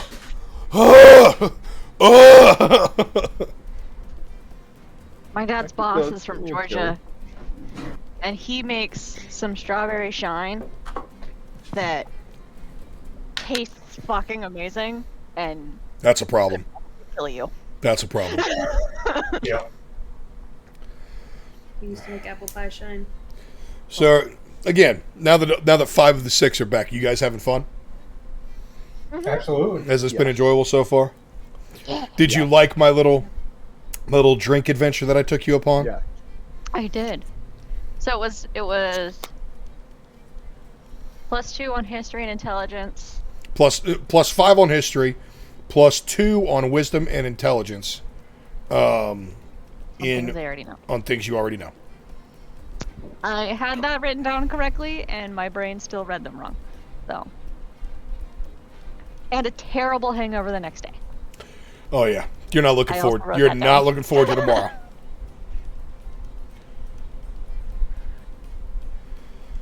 You all look lovely. I'm so glad we're here tonight. I need Dano to hurry up. I desperately wanted to steal that bottle, but I'm a cleric, so it felt I was gonna say if you would have talked to your little fairy friend, I would have given you a shot. it might have resulted in that TPK that y'all were joking about. Because my boy is not fucking around. Yeah, Goldbrick wouldn't, but as a player, I was like, that would come in handy. Imagine just being able to levitate towards something. Yeah. Like, not have to worry about getting tired, just be like, meh. Here we go. Who needs horses? I'm so excited about being able to fly. I've never played a fairy before. This is the first low-level campaign where I've let a flying character be in here. They break things. Don't worry. Oh, don't worry. I got some anti-aircraft stuff. Don't worry about it. I don't know what I'm doing, so yeah, you can anytime just be like, nah, get out the air. You might. Depending on how these next rolls go, you might. That's fine. You might end up a stain in the dirt. Oh, it's a good thing we only have one flying character then. Oh man, I forgot about the dwarves' movement speed. Yeah, it's not great. It's not great. It's not great. Yeah, it bothers me a little that the Duergar and the Deep Gnomes got the 30 speed, but the rest of the sub-race... It doesn't make any sense. Rolling the shit. Like, here's the thing. 30 movement speed is not a lot. It's not it's not. Like, that, and even then, like... I had some guy try to make a case to me. It's like, oh, it's nice to have races that have a variety of speeds. I'm like, I agree, that would be nice, but you know what? 99% of them are all 30. Yeah. What? If anything, you should, like, I would have made, because they already have dark vision, why the hell did they need the extra speed as well? Just make them all baseline 30. Make the taller races like Minotaurs, Loxodon, Goliaths, make them have like 40 speed or something like that. Give them an advantage. I'll just put 40 down for me. So. Yeah, well, we're playing that stuff, rules as written. I'm loosey-goosey with a lot, but I am not going to let you start making me do math. Anyway. I'm eating pad thai, and I'm a happy boy. Good for you. So, we are back in. We are going to begin our journey out of Grey Banner. What would you like to do? You said it was south or north? South. South. We're heading south. What's the weather of Grey Banner? It's very temperate. It's mostly overcast. It's a little chilly because you are in this world's far north. You know of a couple continents to the south that are a mix between tropical, some desert, and everything like that. But your home area is northern mountainous regions. Woods, snow, ice, permafrost, stuff like that. So you are in the middle of like a late spring, early summer. But there's a nip in the air. Cloud cover, but the sun is sneaking through. Wow, 2 sips of whiskey and my tongue stops working. Anyway, Jesus. Sun is peeking through the clouds. The surrounding area is lush and green and beautiful. A little bit of frost, in some areas, especially areas that are like mostly shaded throughout the day. Hills, mountains in the distance, everything like that. You're walking through, eastern Wyoming or Colorado. Western Wyoming, sorry. Goldbrick's going to have the map out, and he's trying to figure it out. Okay, give me an intelligence check. Give me an intelligence check. Goldbrick, you can't. Goldbrick, you've never read a map a day in your life. Honestly, you've just kind of wandered. Can I be illiterate? Can I not read? Jordan. Yes. Okay. Perfect. Oh. That's gonna fuck us. Hold on. I need to write that down. Oh my god. That is a gift that you just gave me. Thank you, sir. An illiterate cleric that has to perform holy. Oh my god, that is chef's kiss beautiful. I'm gonna walk over towards the other dwarf and kind of just casually be like, his handwriting isn't great. Can you read this? It's just, Oh Oh no. Yeah. Hey, Alright, what am I rolling? Asarath, give me a perception check. Perception check. Okay. Here. Amazing cover. 15. Lugier's handwriting is impeccable. Like, honestly, this is the clearest you've ever seen anything written, ever. Equal spacing between letters, Like full that character squiggly. breakdown. That's not a letter. Honestly, there's no way a hand wrote this. This is magically done. An illiterate that line right there, cleric. you know what I'm saying? Like, I just don't know. What can't you read? Huh? What can't you read? I mean, this general whole thing here. Are we all witnessing this? 1,000%. You're all in a traveling party. It's not like you're just like, oh, they're 50 feet ahead of you talking about this. I turn gonna around. walk over just out of curiosity and be like, "You need help?" Yeah, I mean, Lugier's handwriting is just so bad. I'm gonna need I just rolled help a with this 15. map. I can't whatever. figure it out.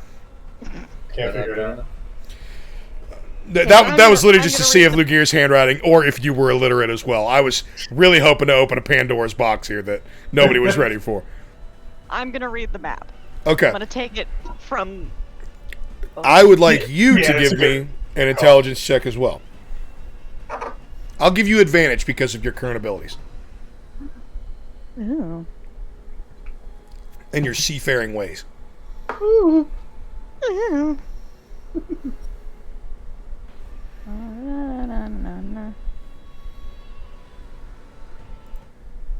9.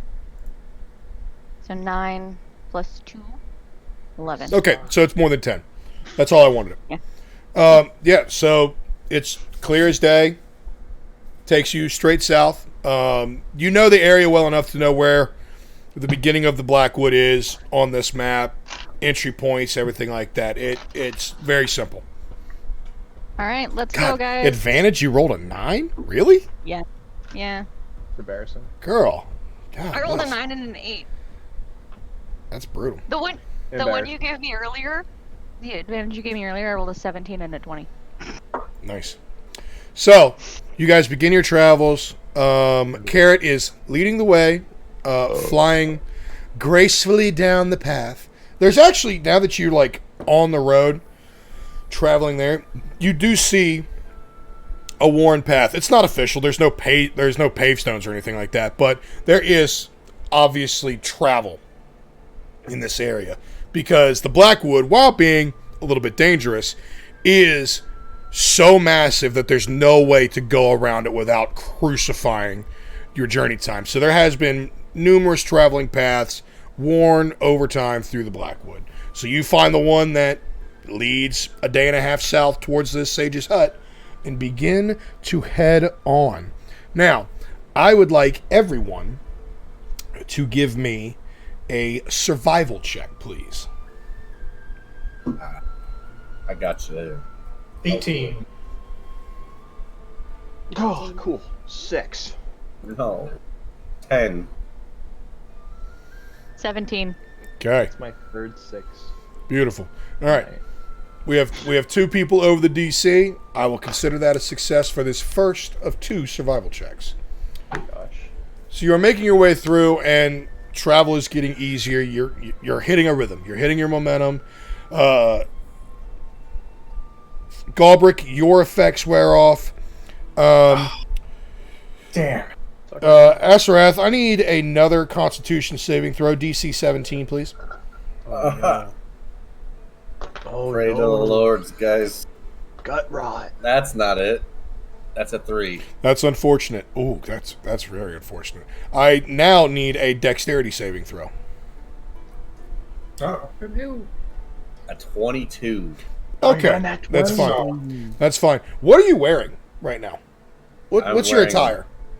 Khakis. I'm wearing chainmail armor. I have a shield and a So not plate, warhammer not on plate, my back. just not Not plate a plate armor. mail. Okay. No, it's heavy chain mail. Yep. Beautiful.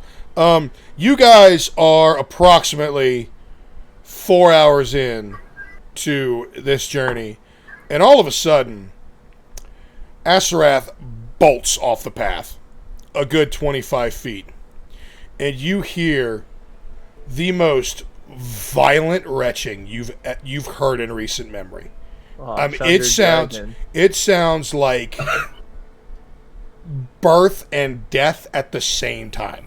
It's awful. It's haunting. And you experienced a nightmare this morning that shook you to your core, and this is unsettling you right now. Asrath, for the rest of the day, your hit point maximum is reduced by 15.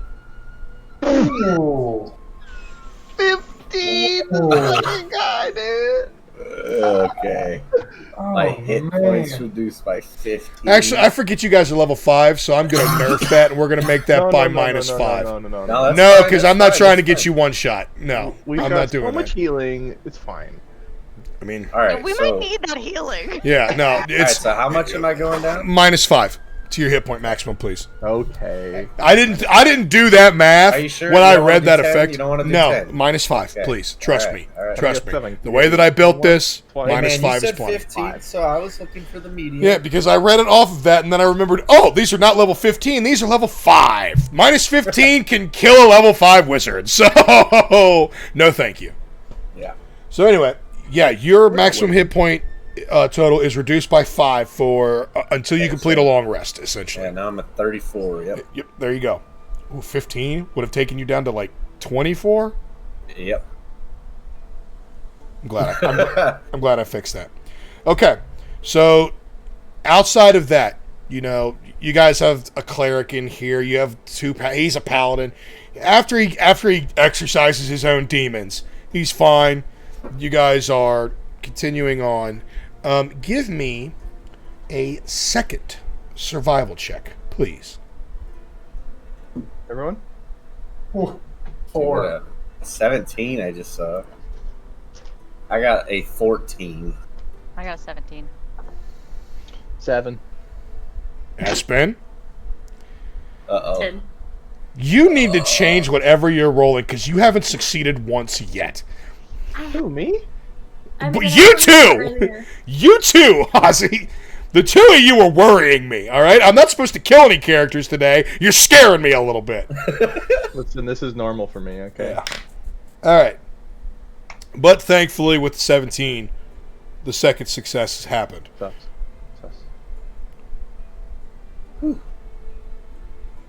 Survival. Is this a bit... Oh, no! Other way, Sus! Other way! Oh, it's on mine. It's that. There we go. Now it's good on the stream. On ours, yeah. On mine, you You're guys always are right looking next at to each yourself other. Mirrored, Yeah. So if you want Or to go Weezy, left, go right. other way. Other way, you two idiots! Both of you! Daniel, you too! Daniel, you too, you idiot! You guys are dumb. Yeah, that just doesn't work. All right. Yeah, we can't go the opposite ways. Like, I don't... Aw. Yeah, I wish I could. That's amazing. Other way, Leia! Just Other go way! up, like, in mine. I you did, and you weren't paying attention. All right. So, back to being serious in this land of make-believe. Yes. Guy puked heavily. Yes. Yes. We all I heard threw it. up a bunch. The dwarf puked. So, for the rest of the day, because you have passed these 2 survival checks, everything is going fine. You're making wonderful time. You're getting through. You're perfectly on pace where you're supposed to be. Caso. The sun is going down. There are, thankfully, with the map and having somebody that knows how to read it, there's no deviating from forks or anything like that. It's you're right on track. Beauty. Sun is going down. Yes. The Blackwood, being the massive canopy that it is becoming very difficult to see. Uh-oh. So, what would you like to do? Would you like to continue on with your above the average citizen's abilities, or would you like to make camp? The dwarves have dark vision, don't they? I have dark vision, yeah. One does. So, if you I guys want also to, I can I lead the cast way. light also. I can lead the way if you want to. You have abilities. Stop, we can. You will risk exhaustion. You will risk much more dangerous encounters. and you will risk losing your way. You will have to make more survival checks, and the DC will be increased. Do you know the way? You're gonna have to give me. We can make camp. I'm an angry mad dwarf who doesn't feel like stopping, so you're gonna have to make me do like a persuasion check or something. Okay, that's fun. Have reason. Well, reason. I'll say this. You feel better I'll after you rest, dude. Yeah. I'll say this your too. insides out, man. Asarath, because of that, give me a wisdom saving throw. Damn it. No, I just want to see something. 19, 22, 22, Okay. 22. So yes, you are a blood-driven, combat-driven individual, but at the same time, you also understand logic and tactics, and you're not an idiot. You understand that if you go to the point of exhaustion, while you may be okay with it, you will compromise your own safety, and normally you would be okay with that, but in a group of individuals with a certain goal, you become a hindrance, and that is not something that you or your reputation will allow. So you do understand the tactical advantage to taking a rest and going into the next day prepared and being in unfamiliar territory at night. Hearing everyone say something, my grumpy ass will accept. Beautiful. So you guys make camp? Yes. Yeah. Fantastic. All right. So, camp begins. We are going to begin the effects. We are going to begin our evening, I should say. Who is taking first watch, if anybody? Since I have the night vision, I will take the first watch. Okay. So I saw Carrot and Asarath are going to be taking first watch. Sounds like a good idea. Somebody that's not sick. All right. Go with me, yeah. All right. I need... Everybody else is going to be bedded down, so everybody else will not be hearing anything as of now. So if something happens, you will be considered surprised. Cool. Both Carrot and Asarath, give me a perception check. You are on the tail end of your effects, Carrot. So this should be your last roll with that +2. 19. Okay. Oh, thank you. I had an 8. 8? Okay. Asarath, you're a little out of it still. You're recovering, but you're not at peak. You're not at your prime warrior's form. Thankfully, Carrot is on it. There to help. Boom. Yes. Great. Good stuff. Nothing seems to happen. I think. Yeah. Nothing seems to happen. You're good. Everything seems to be peaceful so far for this first part of the night. Carrot, give me... You've already succeeded on the evening perception roll. Give me another perception roll, this time without the +2. Without it. 22. Oh my god. Oh, good. Well Oh done, my young God. lady. Well done. So you guys are enjoying each other's company. Asarath, you are a grumpy bastard, but Carrot's as lovable as it gets. She's a ray of sunshine, and even you are not impervious to her wonderful attitude. Indeed.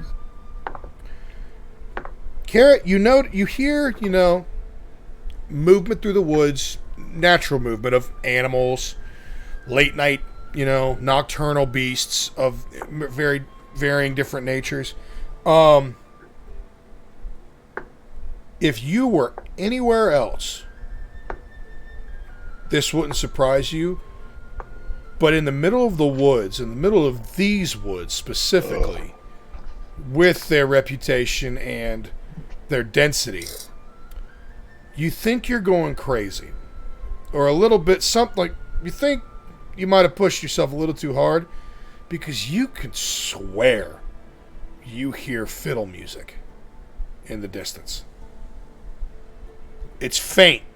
It's enough to is that the wind blowing through trees, or is that a fucking fiddle? Is that Cotton Eye Joe? Is that a fucking fiddle? But the thing is, it's playing. It almost sounds like it's a little enticing. It sounds nice, but it almost sounds like sad, maybe. But you're not sure. A sad fiddle. That is a combination. Alright. It's weird. Middle of the woods, totally normal. That's I'm creepy. gonna ask Azarath. I'm gonna be like, do you hear that? I'm kind of out of it. Azarath, because she tries to bring it to your attention, roll another perception check with advantage. Because With you're looking for advantage? something. You're looking for something she's specifically pointing out. So perception with advantage. How do I click advantage? If you just I don't right know. click on the +3, it gives you options. Really? Yep. On perception, Really? right? Yep. +3 advantage. There we go. Roll with advantage. Perception. 2. But it only rolled 1. Yeah, roll it again. Oh. Please 10. be number 2. Okay. 10 plus what? Nothing. Oh. Yeah, you don't hear anything. But at the same time, like Yeah, no, and I'm like half asleep and like you're trying to stay you're awake. struggling, but at the same time, like you see Carrot, and she doesn't seem off. She definitely doesn't seem Yeah. crazy. I can tell So- she's on alert though. You can definitely tell she's on alert. So, Carrot, yes, you do hear that. I do not. Okay. Asrath, you do not. The rest Is this the end of our rest? the rest of your watch is completes without issue. Okay. Who is taking the second watch this Going to season? sleep. I'm scared to go to sleep because of the nightmares, but I'm going Do to all, sleep. I was going to say, do all three of you just want to take the second watch and let them sleep? How many watches do we need? 2. You should Two. as Okay, as sure. we start to change watches, I remind her to make sure she tells them about what she heard. Well, I was gonna tell him. That- and then I go to sleep. And I'm gonna, pull them into a little gathering before they start their watch. I'm like, I heard some bullshit. And, you should listen out for it, because it sounded like a fucking fiddle out in the middle of the woods. So, if you hear any weird shit, wake me up. Let me know. You're certain this far out. That's weird. Okay. Everybody that has now been alerted to it. Asrath, I'm going to say no because you failed the perception check and you're struggling. You're struggling a little bit. With some sickness, yep. Thank you, little one. Galbraith, Carrot, Maximus, and Espen. Give me a history check. Oh, Maximus and Galbraith, do it at disadvantage. can I make a religion check instead? 15. 10. Not 20. Hold I on. was just fishing. Hold on. 9. Hold on. Nat 20. Yes, Ozzy, you can make a Oh my religion God. check. Do you want me to just add what my modifier would have been to that? No, re-roll it. Re-roll it. Unless you want to keep that roll. Nope. Okay. 19. 19 total? Okay. I got a nat 20. I love nat 20s on Oh, bullshit you rolls. dirty I 20. love it. I love it. They make me so happy. I love nat 20s on bullshit rolls. That's I a love dirty it. 20. So a dirty 20 and a nat 20. What's your total, Carrot? 20. What do you mean? What's your nat She doesn't 20 have any plus your modifier. modifier? No have modifier? them. So I your don't have a modifier. Okay, so you both have a total of 20. Hardly know her. How much do I want to tell? Okay. Give it to me. Oh my god. Don't whisper. I'm going to say the fact that Ozzy went the religion route is going to give a little bit more information to him. Oh, sick. Because there is a legend of a oddity that is It's Bigfoot. it's known to bounce between the realms wherever you can stop. I'm trying to be serious here, guys. Sorry. Stop making fun of my make-believe, okay? I'm sorry. Gotta get a little content. in So, there too, right? so there's with a 20, you can't remember the name off the top of your head, and you can't remember many details, but you can remember that there is a spirit that is known to be accompanied by the sound of a fiddle, whether it's sad or jolly, jovial, or even in some cases antagonistic in its music. It bounces between realms in different areas of solitude. It can be interacted with, and it is a being of, I guess you could say, interplanar knowledge, but not enough physical encounters to move past the legend status. If you get what I'm saying. Like, right. It's in that sense, it's kind of like Bigfoot, where people hear about it. Myth. It's a local myth. Definitely not a lot of physical evidence or anything towards it, but enough to make the thought of it compelling. Yeah, you hear the fiddle, you hear the sad, solitary fiddle, and you go, no, that's not real. My pregnant wifey. Pregnant wifey giving us the business. Are you sharing like what you know, what you learned from the fiddle? And oh yeah, actually, yeah. Sorry. Yeah, I'll go on to say like this reminds me of a tale, a myth, a fairy tale. To everybody else, it seems like a fairy tale. You know it to be accurate. Oh, it's one of your. As a paladin, you would know like this is something that you might potentially encounter. It's rare. It's incredibly rare, but you would almost kind of like, you know, a hunter from Supernatural, like something like, nah, that can't be real. But at the same time, like, oh, it's out there. You may never see it, but it's out there, kind of thing. Gotcha. So do we follow it? Sounds like a bad idea. I'd say not. I'm asleep. You are asleep, so I'm apologizing, but you can't contribute to this conversation. Sorry. Asarath and Keratin, are you still up with us, or have you gone to sleep? No, I went to sleep after. Yet. I was going to sleep. I was ready to pass out. Quick to sleep. Yeah. But I would say Carrot's probably still up talking about this because it's pretty wild. A spirit like this,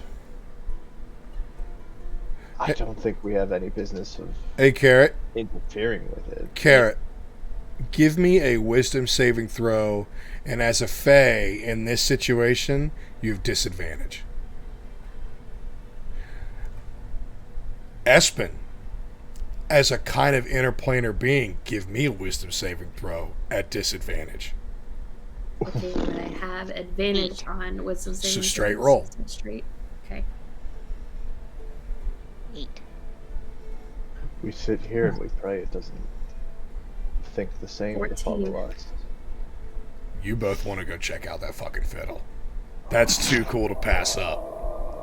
Oh no. Guys, I'm thinking no. You know, I mean, we're on a mission here. Wait, my drink has worn off, right? Yeah. Oh, I'm fucking dying of a hangover now. It's the next day, so it's after you go to after you go to sleep. Okay. It's kind of like, you know, that feeling of your drink's worn off, but you're still feeling pretty good from the night that you've had. It just doesn't hit you until you go to sleep, and you're just like, ah! The sun is the enemy. Okay. Yeah, the two of you are dying to go check out that fiddle. Random fiddle in the woods. I think this is a bad idea. Just ignore it. No. Camp is here. The dark wood is dangerous at night. Like, exactly. Look around you. We can't see further than with the light that the campfire like illuminates. We should stay by the fire. And 1,000 gold.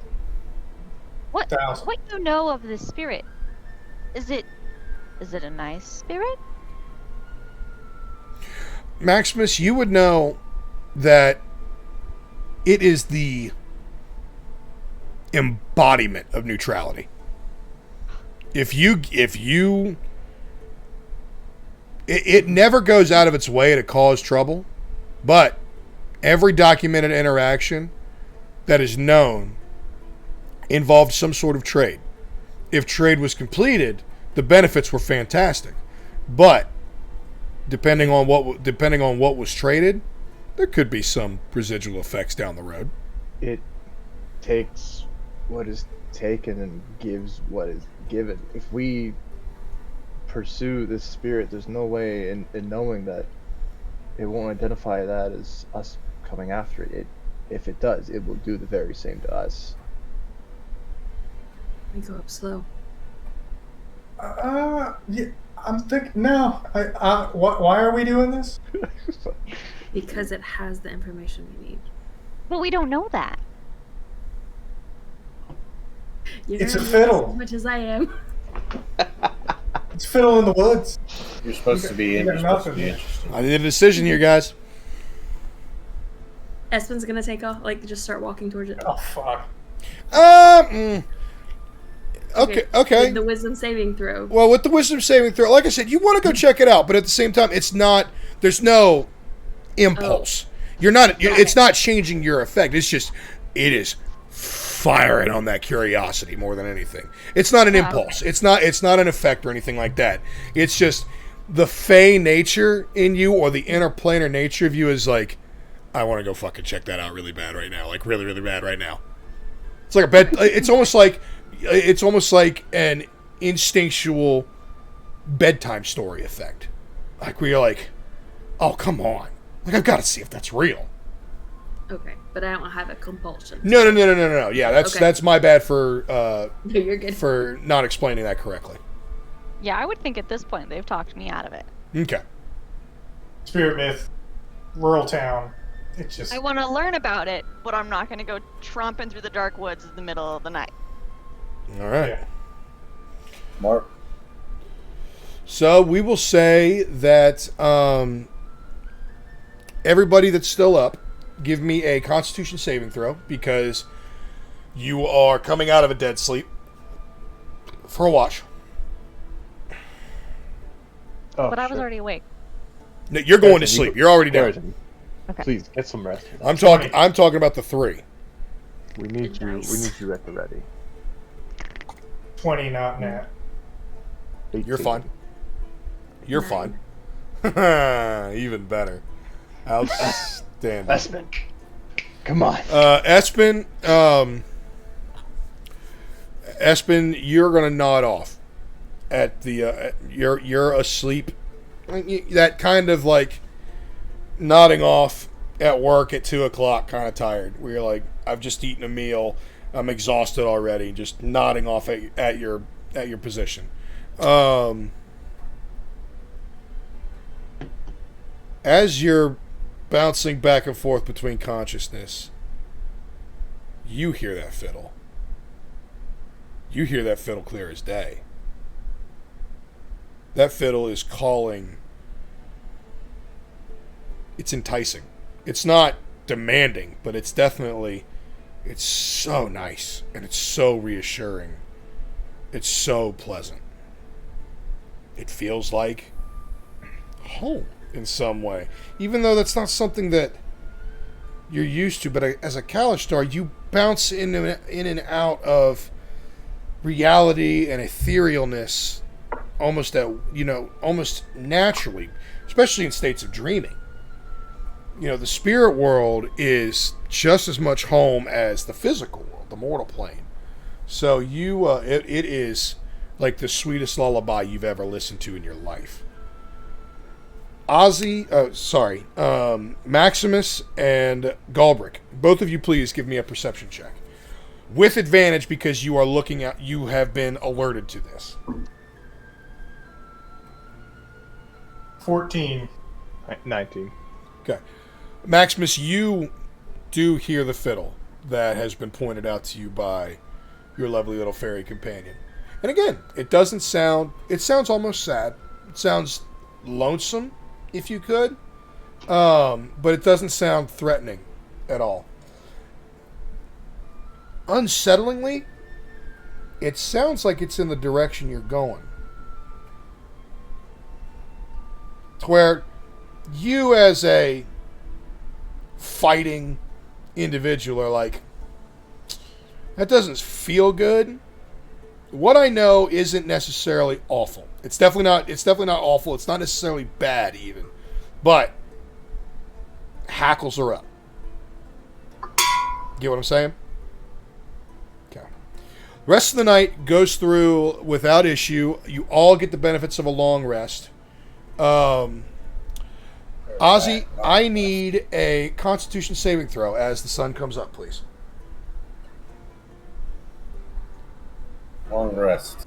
How do I do 19. 19? Okay. You don't really need to. that? Oh. You also experience a similar vomiting scale that your friend Asarath experienced. Oh my god. So am I back to max hit points again? You are back to max hit points, yes.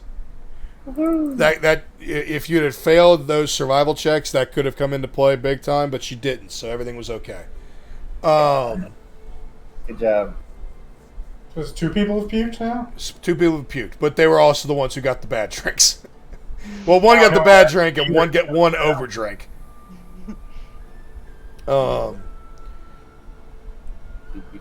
Espen and Carrot, you still hear that fiddle, and you still want to go check it out. It hasn't stopped playing. And now that everybody's coming to bearings, you're also noticing that it's in the direction that you're going. Well, if it's in the direction that we're going, we're gonna find it. I'm just saying. I give you the information. I don't make you take the path. I'm the only one who can't hear it, and I can't read a map, so I don't know where we're going. You can't read anything, so I am leading us along. everybody give me one final survival check, please. While we're checking, I'll say Oh yeah, 23, baby. walk with care. Nat 20. Walk Nat with care. 20 There with is the 3. chance that we may encounter this spirit after all. 23. Neutrality may be a saving grace, but it does not mean we need not be reckless. Espen, that was not a happy look. I got a 9. I got a 20. I got a 7. Nat 20 for 22. And a nat 20 for 23. Hey! Can ever Two nat 20s and a 30? Come on. Hey guys, I need everybody to remind me who's got the map. Me. Just making sure. So, you're going through the woods. Everything's fine. You're staying on the path. You still hear the two that heard it that are not connected to the Fey realm. You still hear that fiddle. Doesn't sound like it's going anywhere. Doesn't sound threatening. Definitely not approaching you. The two Fey, you're going right at that fiddle. And amazingly, even though you don't know exactly where you're going, you're confident that it's the right direction. At least for the two of you. You're not 100%. Hasn't even looked at the map. I'm just going. She has not. She is holding the map, but them wings are fluttering, and she is a straight direction. I like how you've decided that I'm flying all of the time. You're a fairy. It's my world. You're living in it, literally. Fucking fairy. So she's flying right now? Yep. Ozzy, I'm always letting her along. survival check, please. You got it. Coming right up. Here it is. That's a solid 5. Oh my god. You are following your compatriots because Carrot didn't lead you down the wrong path yesterday. Why would she today? She's on Why it. She would is she? on I her trust fucking her. A game. She's on her game, bro. Wait, I'm hungover now too. You're blindingly hungover. Yeah, but so am I. So, like, we're on the same. Let's be honest. Not many of you are doing good. But thankfully, everybody got their full rest, and they're still going forward. So, as you continue on, you come to this clearing. This clearing is a breath of fresh air. Whereas the Blackwood is beautiful, in its own way. It's almost a constant intimidating presence. You're constantly surrounded. There's no clear exit anywhere. But it's always there. And it's just, it feels like, it feels familiar, but at the same time you're like, I'm not the top of the food chain here. Yeah. Thick, heavy, yes. heavy forest. This clearing is beautiful. Like, honestly, if you could take a Disney movie and put it into a still frame, oh, that's how it feels. There's a beautiful still pond in the middle. Lily pads, flowers, and cattails surrounding it. And in the middle of this pond, perched upon a rock, you see what looks to be a humanoid figure. Give me a perception check, please. Everyone? Yes, everyone. You're all there, so give me a perception check, please. 18. 16. 21. 9. Okay. All right. So the two paladins are just enjoying the scenery because, God, it's just nice to see. It's nice to see something more than trees for the past 24 hours. Get back to your roots, you know? Galbrick, you see a humanoid figure sitting on this rock. Very long, very lanky. Not unsettlingly so, but a little bit more than especially a dwarf is used to. A little outside your ordinary. Long, extended ears, like to the way you think it's kind of elven, but then it just, they keep going. And you're like, okay. The skin is, it almost seems like a silvery, like a glossy gray. You can't tell if it's from moisture, if it's just a natural sheen. The hair is jet black. And as you walk into the clearing, the head turns an uncomfortable amount. Not like outlandish, but almost like the first time you see an owl go all the way around. It's not that far, but like it's enough where you're like, that's not normal. Strange. And it's looking at you with two radiating golden eyes. Beautiful, but unsettling again.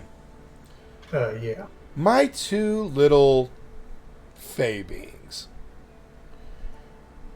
You see what your fairy blood parents would have considered a legitimate fairy tale.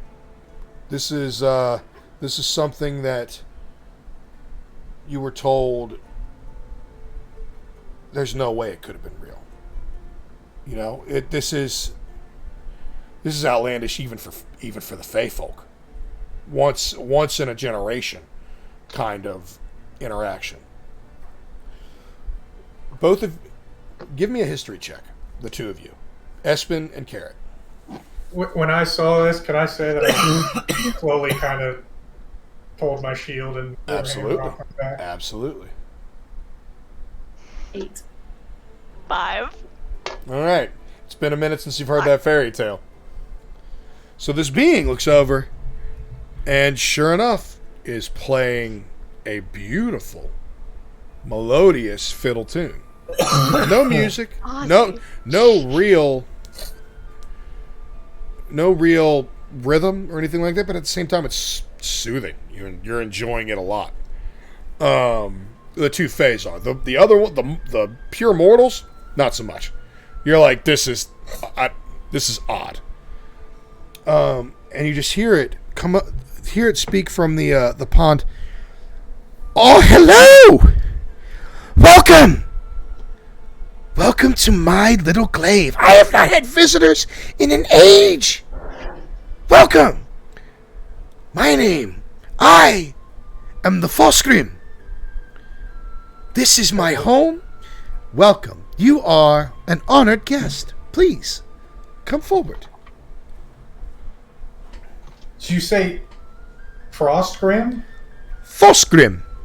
Yes, it is not the easiest thing to say. This is a weird translation. This is not my normal language. This is the closest that you would understand it. Frostgrim. Were you playing that fiddle all night? You heard it, didn't you? Oh, only the special ones get to hear it. I'm so glad you did. I didn't hear it. I didn't. I just heard about it. Yeah.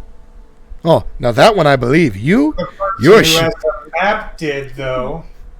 Unfortunately, my little dwarven friend, you are a shitty liar. What? What? What? I am going to, without hesitation, start fluttering my way over there. And he just... Here's the thing. As you get closer, yeah, he's uncomfortably, like, limbs are a little bit longer than normal, ears a little bit longer than normal, but the face is incredibly handsome. It's chiseled cheekbones, strong, square jawline. You could, honestly, could cut glass. The eyes are gorgeous. You're not under any sort of spell, but this is definitely something that's like, it's almost like meeting a celebrity kind of thing. Like, if Elvis was alive right now, this is how you would feel kind of thing. Entranced. Yes. You are stunning, young one. Beautiful wings. I love your hair. You are amazing. Your entire essence radiates of stories. What's your name? I'm gonna get all shy and bashful and be like, I'm Keratin, but my friends call me Carrot. May I call you Carrot? Yeah. Thank you. I am so glad that you consider me a friend. I have known your kind since you were born. You are stunning. And you, Dreamwalker, there's an aura of anger about you. Yeah, Espen, he's talking to you. You are absolutely stunning. Everything about just passion, rage, fire. You worship the fire giant, don't you? How's that gone for you so far? He hasn't stood me wrong yet. Excellent. Be careful, though. Those who play with fire get burned. What's your name? Knowing Faye. Don't you dare look at chat right now. Don't you do it. I am not looking at chat. Knowing Faye. Yeah? Okay. Do I have any inclination, or could I make a roll to see? For that case, yes. Give me an intelligence roll, and Okay. because of your heritage, I'll give you advantage on it for sure. Okay. You said what? You said intelligence. Intelligence with advantage.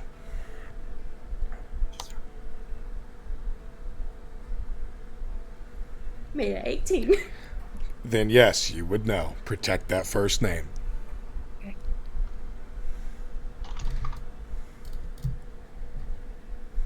You can call me Aspen. Trixie, Like Trixie, tree. Trixie. Okay, fair enough. Not as young as the other one, I see. Wonderful to meet you, Aspen. You three, no names are needed. I don't know you, you don't know me. I offer you trade.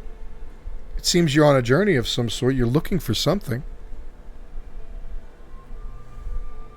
We're I'm all looking good. for the Hermit, if you know this area well enough. Ah, the Hermit. Another friend of mine. I've known him for many an age. Well, them, we'll say. They like to bounce around a little bit. I'm The- not a sage as renowned as them Oh, would have many Fey friends. that one is more than special. That one is gifted. Where one, even such as I, tread lightly. His reputation is wonderfully justified and earned. He will answer any question you have, whatever it may be, whoever it may be about. And he is, while tricky and rambunctious, he is 1010% trustworthy and will not tell a lie. Would you like the directions to his home? What would you I like mean- in return?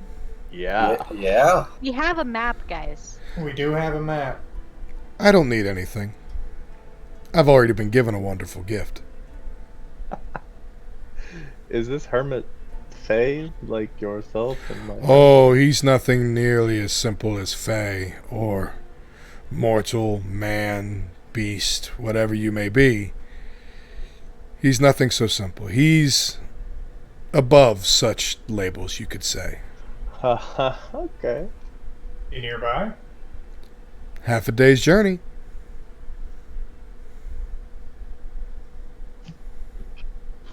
So Let's we go. keep going then? What I can do, as I said, a trade has been completed, and you all have been wonderful guests. You have not tried to assault me in my home, which is much more than most can say. And as he says, as he finishes his line, you'll see a glimmer kind of go over the pond, and the water becomes nearly almost like the sun catches it just right to where you can see translucently through. And it's a graveyard.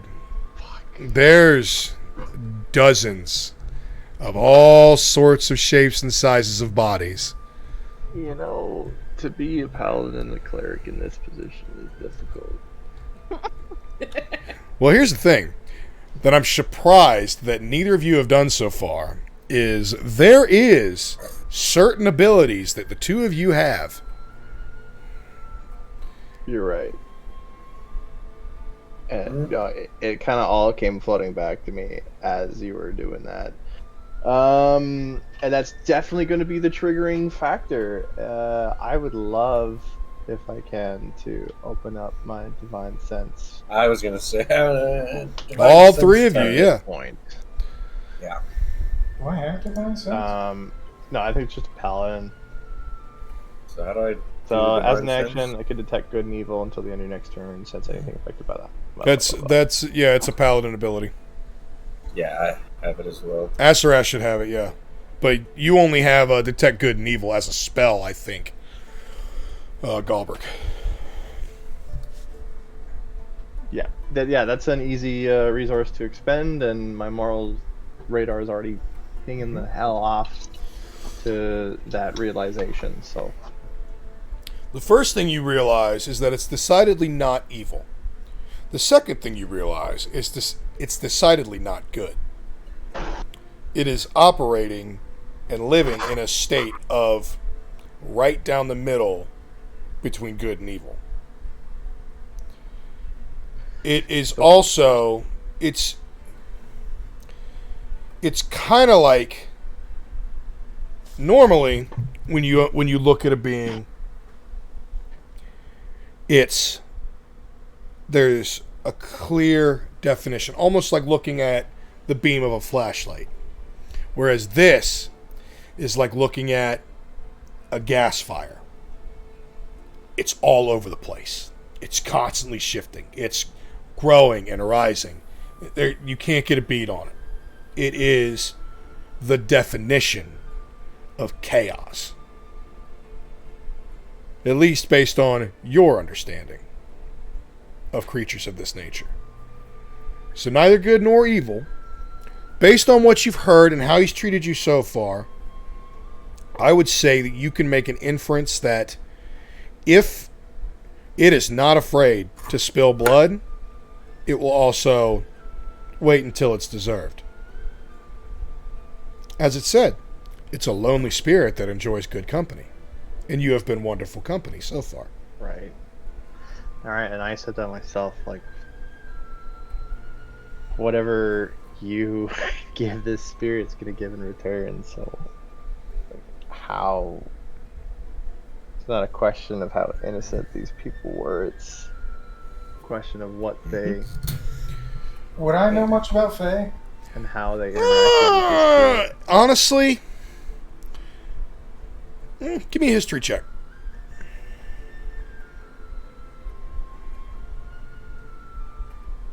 Who? 6. No. You operate in the pure material. You would not be looking at anything other than what your hands can grasp, for the most I part. have stone cunning, by the way, too. That would not. What's And just stone's I'm cunning? saying for future history checks, it just means that I'm considered proficient in the history skill, and it adds double your proficiency bonus to the check. So basically, I get a double bonus. That is only related to stonework, though. Gotcha. No, it's okay. It's, in the origin of stonework. Okay. Gotcha. Okay. All right. Cool. I'll keep that in mind. But again, as a dwarf, you guys, dwarves in essence operate Underground. almost with like the purest of skepticism. As if I can't touch it, don't think it's there.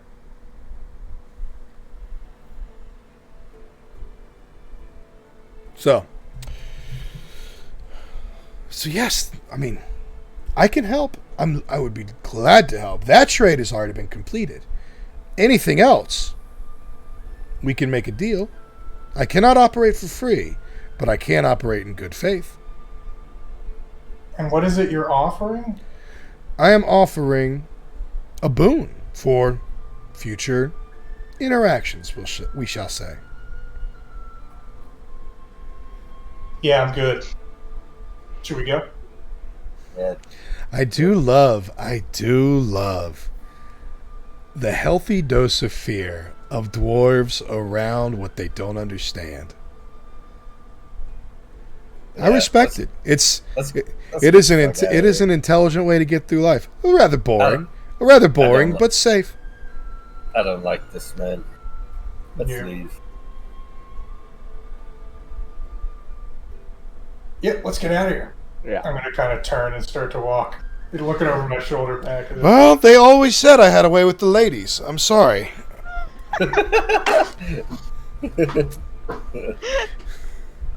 Now you two seem much more interested. And again, I will not attempt to keep what is not mine, and neither of you are mine. I would gladly love to see you go on this journey, because again, that's a wonderful story. And the story that you five are on is unique and beautiful in its own way. I want to see how that wraps up. I've got my ideas, but it's going well so far. We should just go. Come on, guys. I Quit don't trust staring him. at him like freaking meat and let's go. Carrot, retrieve your directions and let's be on our way. We owe this Fae nothing, as it owes us nothing more than that. How's that map looking? Let's leave while we're still above water. Miss Carrot, may I? What? Can I see Right. your map, please? I will make the way clear, nothing more, nothing less. I'm gonna hand him the map. All right. So I'll take the Turn back around at this point. So Falsgrim takes the map, and again he just kind of like lightly graces his hand over top of the surface, and then just kind of like flicks his fingers, and along the path that you're supposed to go, you'll see matched on the map, almost like a glimmer of golden dust, kind of like floating. Did the others see it? Espen and Carrot definitely see it. The three of you, since you have holy energy, give me a perception check, please.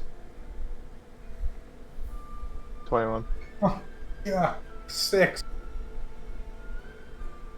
6 as well. Dwarves don't see shit. The dwarves don't see shit. So Goliath fitting. Jotun, he's on. But Maximus, yes, you see it clear as day. And again, you look at, he shows you the map. You see it. There's no lie. It's exactly where you need to go. Me and Aristotle are sitting here like, this is bad. We gotta go. It's getting drastically worse. Can we fucking leave, dude? Again, I'm gonna Hear thank that. him for his time. I'll, I'm gonna he's follow the trail. he's gonna give you the map back, and he's gonna, if you'll let him, he'll take your hand, and he'll kiss your knuckles, and say, "It has been wonderful to meet you, Carrot." Oh, but he's so cute, I can't stop him. Of course not. You're simping hard right now. You're simping real hard right now. This is bad. He'll kiss your knuckles, and you'll feel like a little bit of like tingling of energy, but you can't tell if it's like nerves or anything like that. Like you're just like, oh, a little flutter of the heart. And he'll just look at you and say, "It's been wonderful to meet you, Carrot. I can't wait to see you again." I'm gonna say it's been my pleasure and get to going. Lady Aspen, We appreciate your services. it has been my undying pleasure. I wish you the best. And I apologize for what Surtur pulls in the future. And he'll turn back to his fiddle. And do you guys begin to make your way out? Yeah. Yeah. Alright, let's get Take the him fuck away, out of here. guys. This creepy Walking motherfucker. Okay. Eating. Oh no. When we get out of sight, I don't trust this. Guy said a trade was made. I don't trust this map at all. I noticed she lied about her name. I'm gonna You give me an insight check. Because you have failed every magic related roll in this interaction. You give me an insight check right now. insight check 22. The, I also haven't given my name to anybody yet. the DC was 20. Haven't you? I thought. No. I was kind of operating on the basis that y'all knew each other. Okay. The DC was 20, so I'll give you this. You know enough about fays through legends and myths and every boogeyman story that dwarf mothers tell their children. Names have power. That's all you know. Okay. I'll hold off for now. Still figuring things out. But everything seems fine, and you are on your way. And you are a couple hours away from the hermit. Alright. I'm just floating along. Oh, there's a spring in your float right now. You are like, ha, ha, ha, ha. It's a good day. I may be hungover, but I'm vibing. Hey, there you go. The vibe is strong. So, give me one final survival check. Boy, Everyone? 18. I got a 19. You guys, y'all are fine. So you're making your way through. It's tough. This is a tough section of the forest. And that kind of makes sense because a being with this kind of reputation and power would want to make it a bit of a bitch to get to it. Definitely wants you to earn it. What in the world is she opening? Can of soda? That's the loudest can of soda in history. Yo, is that you? I thought that was. I thought that was you. Yeah, so did I. Was it? I Apparently don't. that was like a super loud can. Oh, that was Daniel's girlfriend. I was like, where is that coming from? So anyway, yeah, you continue to make your way through, and right as the noon sun is hitting, you break through the tree line and you see a simple hut with what looks to be a teenager sitting on the steps. Just sitting there, playing with, you can't really tell what's in his hands, but almost like he's just rolling a piece of grass back in between his fingers, completely at ease, enjoying the day. Young one. Hello? Can I help you? Do you live here? Well, yes. This is my home. Can I help you? We are looking for the hermit. Well, you found him! Hello! I am he, and he is me. Alrighty. I'm sure I can speak for some Younger of than us, I if not all of us. expected. I don't think you were what we were expecting with someone of such of a name preceding them. Oh, well, seeing as it's finally 5 of you here, you're exactly what I was expecting. Finally 5. Wait, what?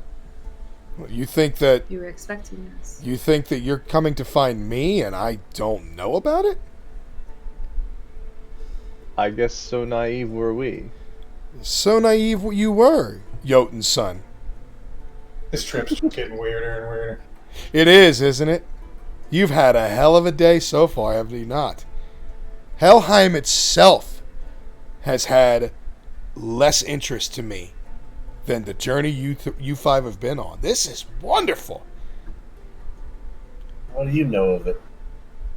I know enough. I know you seek someone you might not be supposed to. Aren't all prisoners supposed to be kept away?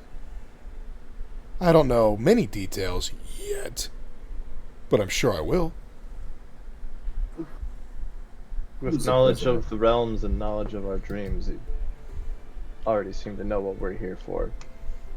So you must know our next question. Well, How unfortunately, do we find this? everyone who mutual comes here, man of ours? everyone who comes here seeks the same thing: answers. It's boring. I already know what everyone wants before they ever visit me. So, I want you to work for it. I want you to tell me exactly what you're looking for. Because again, like I said, I know the shorthand version. I know the outside glimpse version. I want to know, what is it you want? We want. Take it as you will. You are simply mercenaries working for money. What do you want?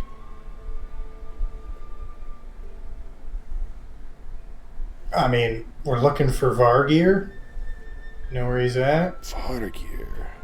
The name rings a bell. Yes, I know that name. I have not heard it in a long time, but I do know that name. Someone special has him. Someone special. Who? Oh, no, no spoilers. No spoilers indeed. No, that is half the fun. You are 5 curious beings. 2 stalwart skeptics of magic. A giant blood paladin seeking a life of adventure. A dream walker serving a fire giant and all the rage that comes with that. And a child stuck in a magical body. Despite life experience, still naive and still foolish. I thought Lugir would have had somewhat of standards. Well, that's kind of rude. Ah, well, when you get to be my age, you kind of develop a sense of fuck it. You're like 12. Oh, oh, son, I was ancient before you were thoughts. perhaps we should make proper introductions. Lift the veil, shall we? And the wind will pick up. Leaves will blow around you, and it will almost obscure your vision entirely. And then, after deafening sounds and kind of like neutralizing all 5 of your senses, it'll just stop. And where this teenager-looking humanoid was standing, you'll see on a stump a squirrel. A squirrel with... He's about, I would say, 18 inches tall. Fuck you, man. Seems That's so cool. seems to have auburn red fur with a pale white body, long furry ears, big bushy tail, and beautiful white stripes down the back.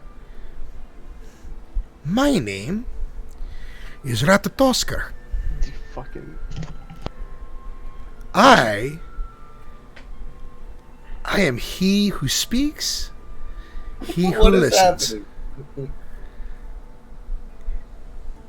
How can I help you?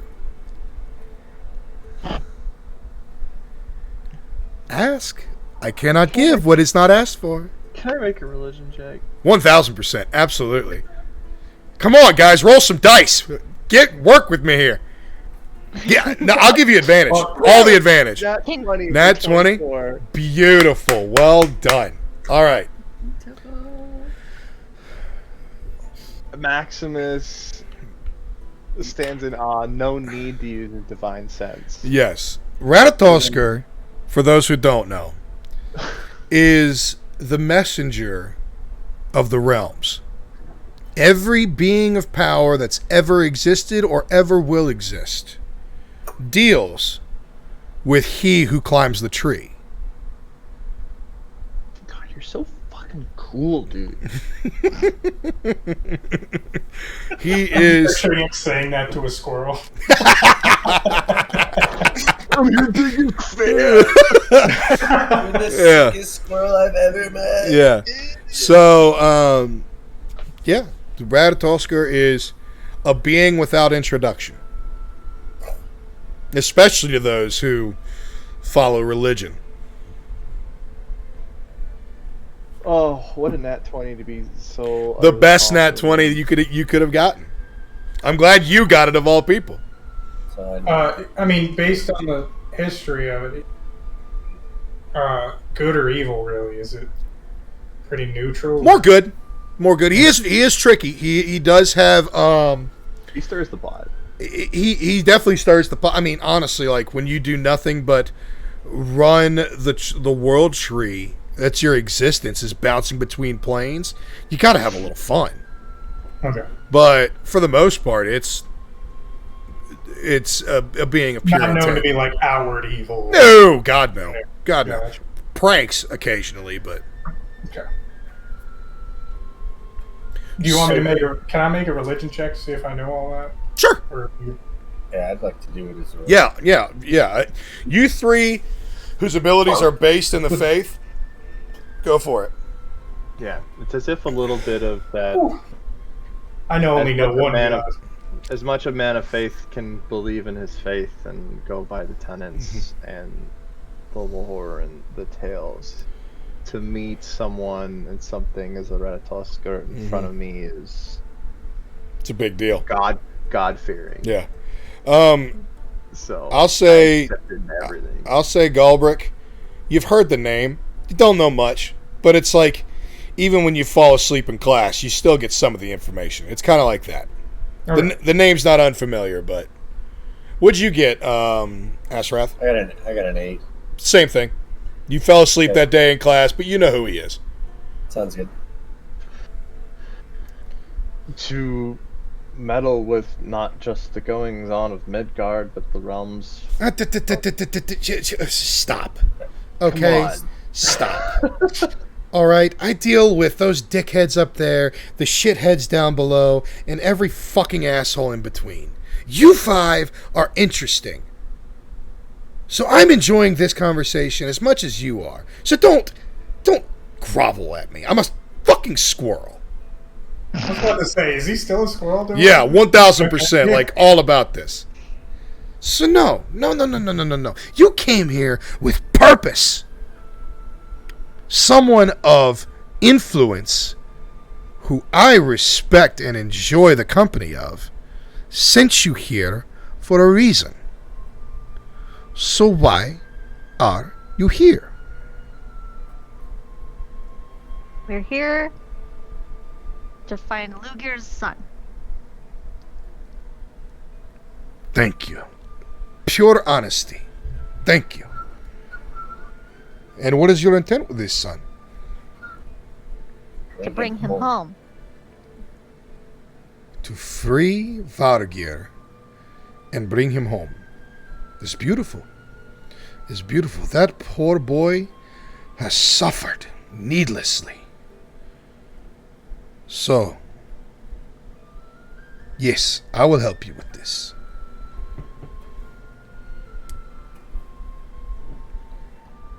I need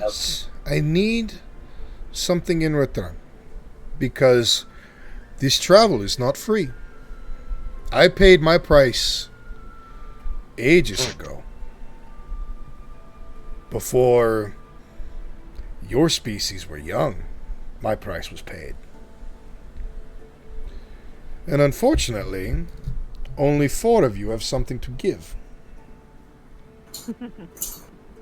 I believe my neighbor got one of you already. What would you have from the 4 of us? Who wants your name? No, that's not how I operate. What I operate in is favors. I will need help one day here soon. 2 of you, unfortunately, it's not in your blood. You're mountain folk. You belong to the stone. I cannot bother with that. Another is firmly in the fire giant's grasp. Good, bad, or indifferent there. I understand, and I respect it. So that leaves you, my abnormally large friend. And to you, my small friend, what would it be your request?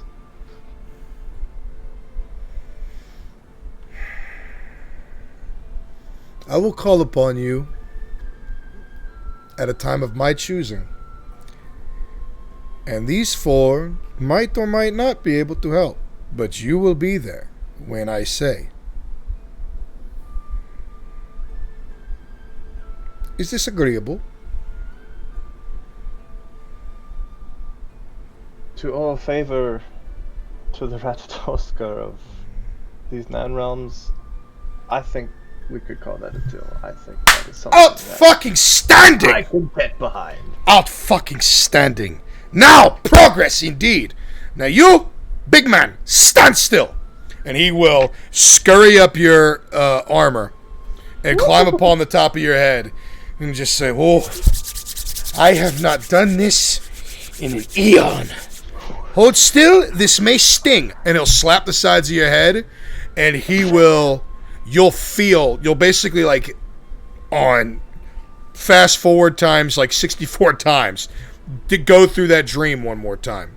And he'll see everything. And you'll just see this, like, little squirrel just shaking on the top of the giant's head. And then the moment that the torturer speaks, Ratatosker locks up. And you feel feel his claws digging into your head. And then he'll let loose, climb down, and get back on his stump. Say, "Oh, younglings. Oh, you have bitten off more than you can chew. You don't know what you've done or what you will do. You truly don't. You, What does that you know as much as we do. You know as much as I do. The five of us are tied to Listen. this by fate. You have to tell us. Listen.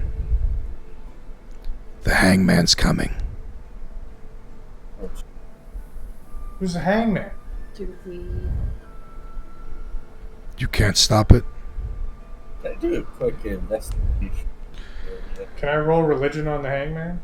I'm going to tell you right now, it would take a lot. I will let you try, but it's going to take a lot. What is he trying to do? What? Don't know what the hangman is. Nat 20. For a total, Total of 22. that's enough to get you something. It's not going to be enough to get you a lot. Wow.